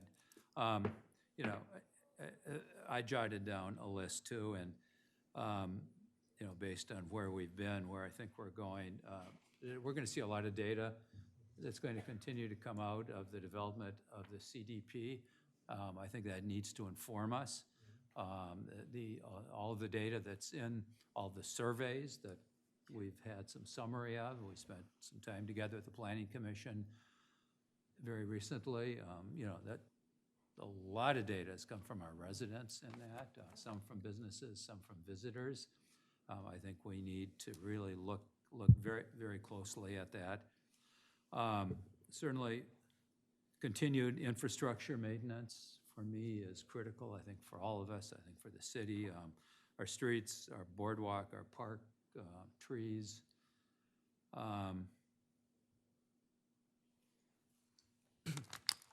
Talking and as Stan Mills did earlier about getting some budget information on recycling on the boardwalk and trying that out. We've talked for several years, and Stan's committee has talked a lot about the need for family restrooms, and I think that, for me, needs to be a high priority. Streetscapes on Baltimore and Wilmington, we need to continue to look at what are the options there. It's essentially a facelift for those two business sections. It's been talked about a lot, was in the last CDP.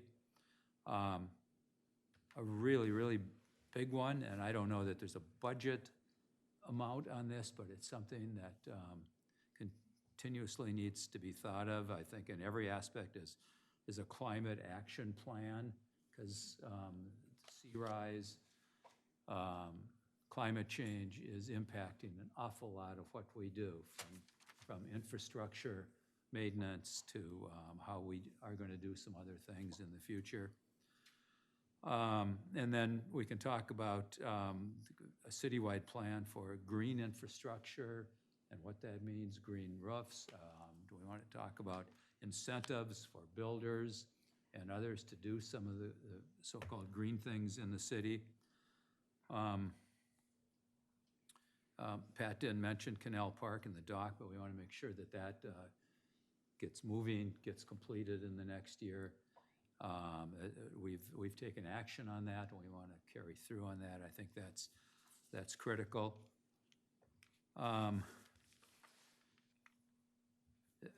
We want to continue to look at public-private partnerships, bringing in outside money, particularly, I think, when we look at our business streets and how we are going to support the business community. There often can be outside partnership money there to do that.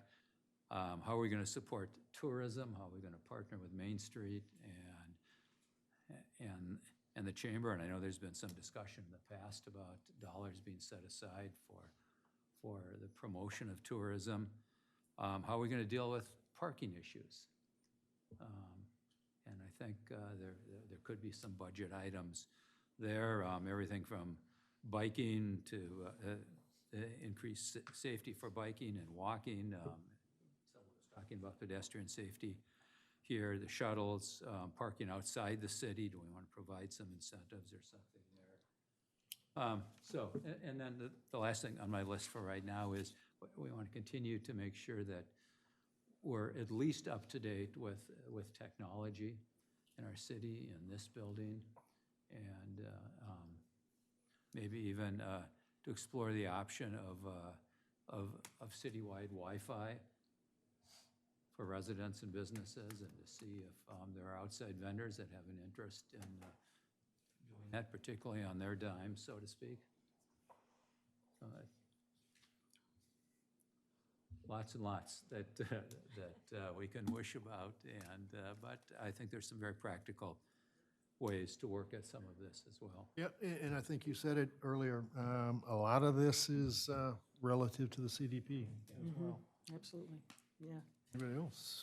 You know, I take issue with a comment made by Commissioner Gay that's festering a little bit, which brings me to a point that, or a fact that I think shouldn't be lost on us in the budget process, is just talking about the convention center and the chairs. While some of the people that attend events at the convention center may not be taxpayers, many are, and I am, and I would most welcome a new chairs. However, while many are not paying a few $100s on a multi-million-dollar house in town, they are parking here, they are renting houses, they are staying in the hotels, and will be paying a 3% tax.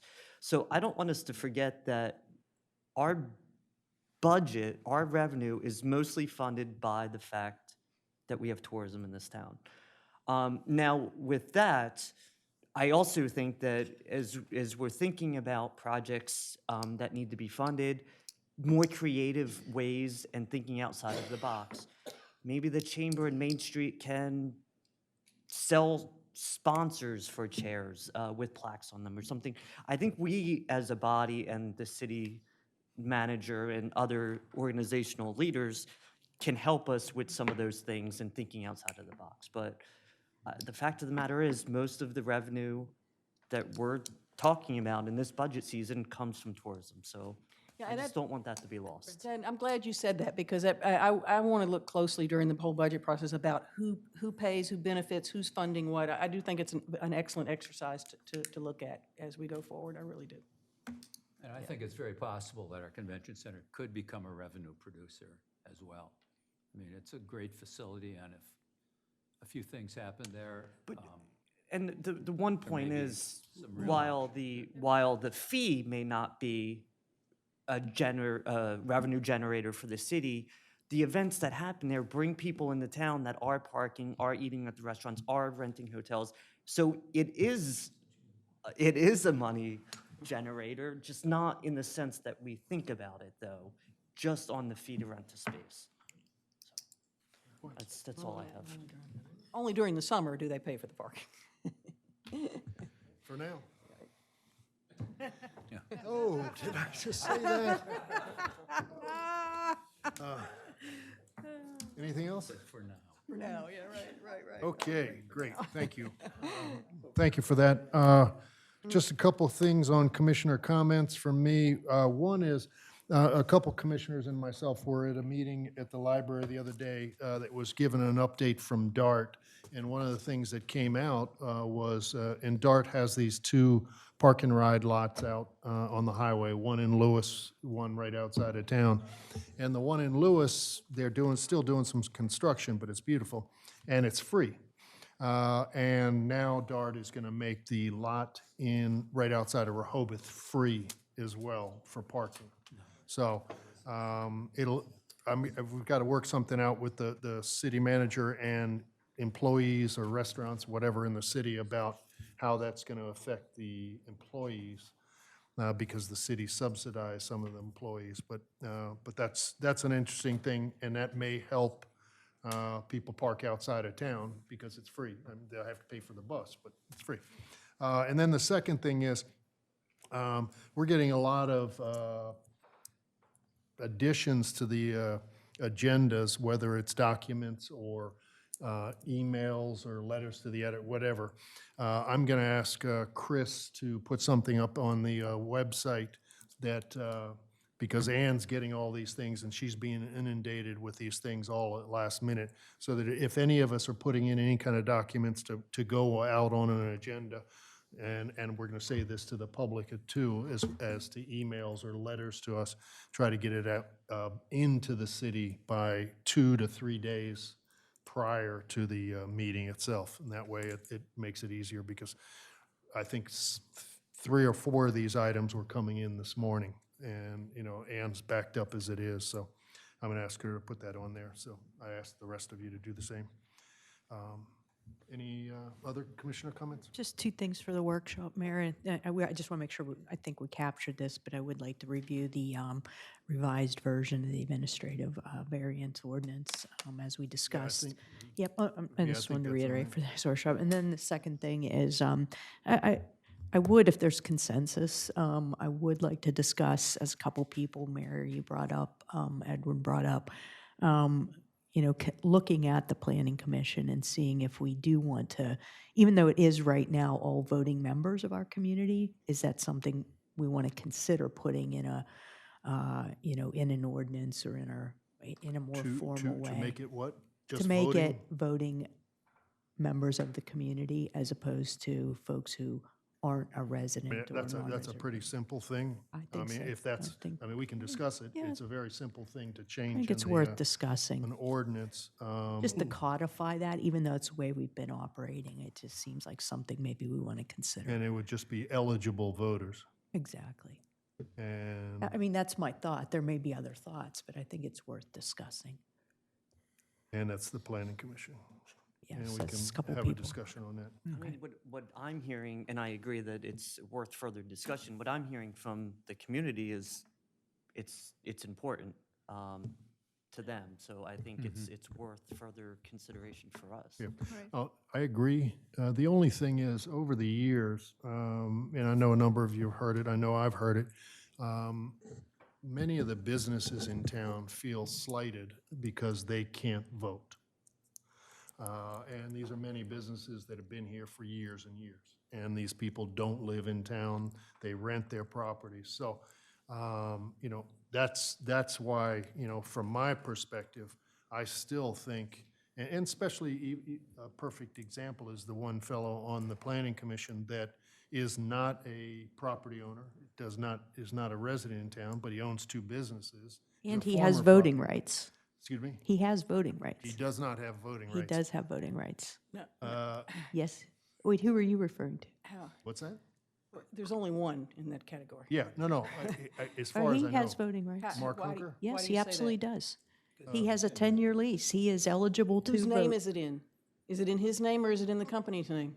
It doesn't matter. It does matter. No, it does not matter. If it's in the company's name, there is also a legal way. I can ask Glenn, you can ask Glenn for him to become an eligible voter if he has a 10-year lease. But it would have to be in his Can name. become. He Yeah, can he become can an become, eligible, but he no. is eligible to become a voter if he revises the way his lease is put in place. He can become an eligible voter. That's- But if we were No, to he change. is an eligible voter as someone who has a 10-year lease. No.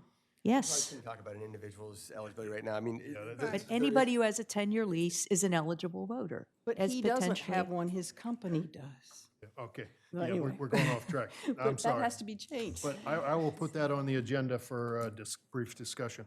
One more comment. Sure.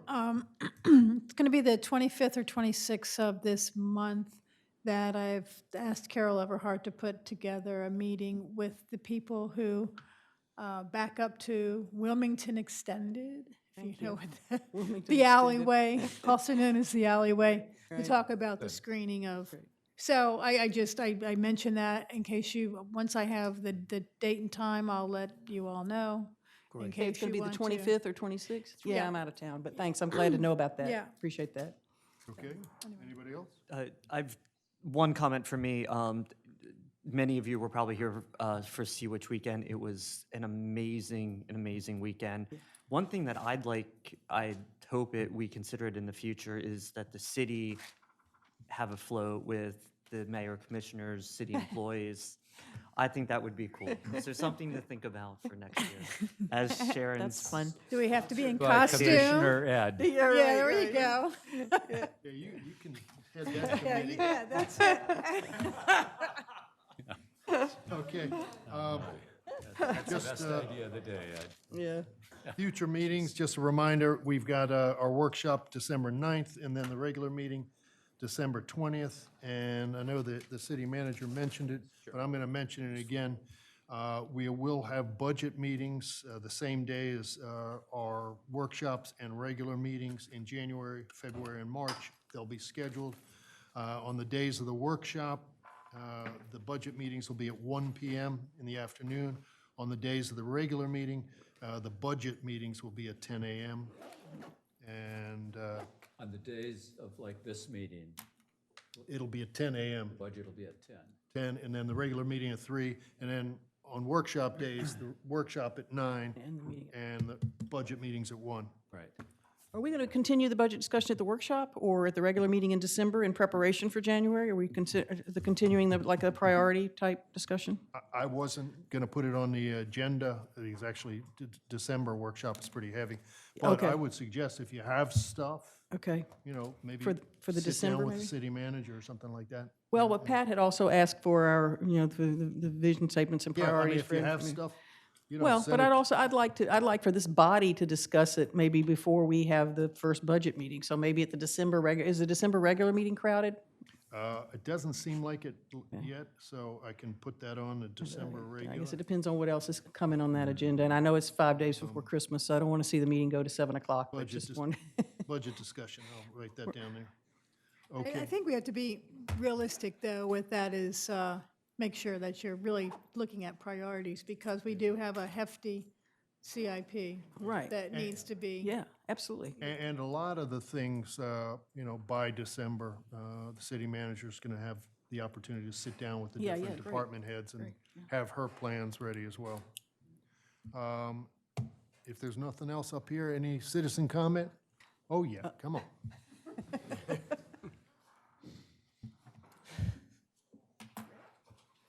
Thank you, Walter Birmingham, 123 Hennepin Avenue.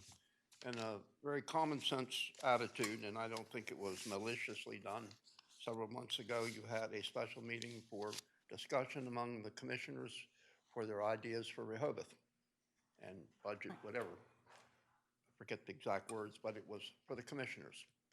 And as you go into your budget session, because a lot of you can't be easily found, there ought to be a way of record to put in from the public their suggestions of what they want.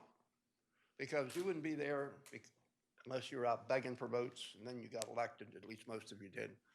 So why not give a little bit back to the people that sit in the public side of the room, not the audience, and ask them for input and come in a way that it can't get thrown in the trash can, that gets recorded for consideration for the items that come in from the public. Thank you. Just, I want to respond to that because we worked with the city manager and she is going to put up, a questionnaire on SiteMinder around asking, that'll be open to the public to provide input on the budget. We probably should have mentioned that, but I don't know when that's going to launch. But that will be part of the process this year, just to let folks know. Anything else? Anybody else? This meeting is adjourned. Thank you very much for being here for so long.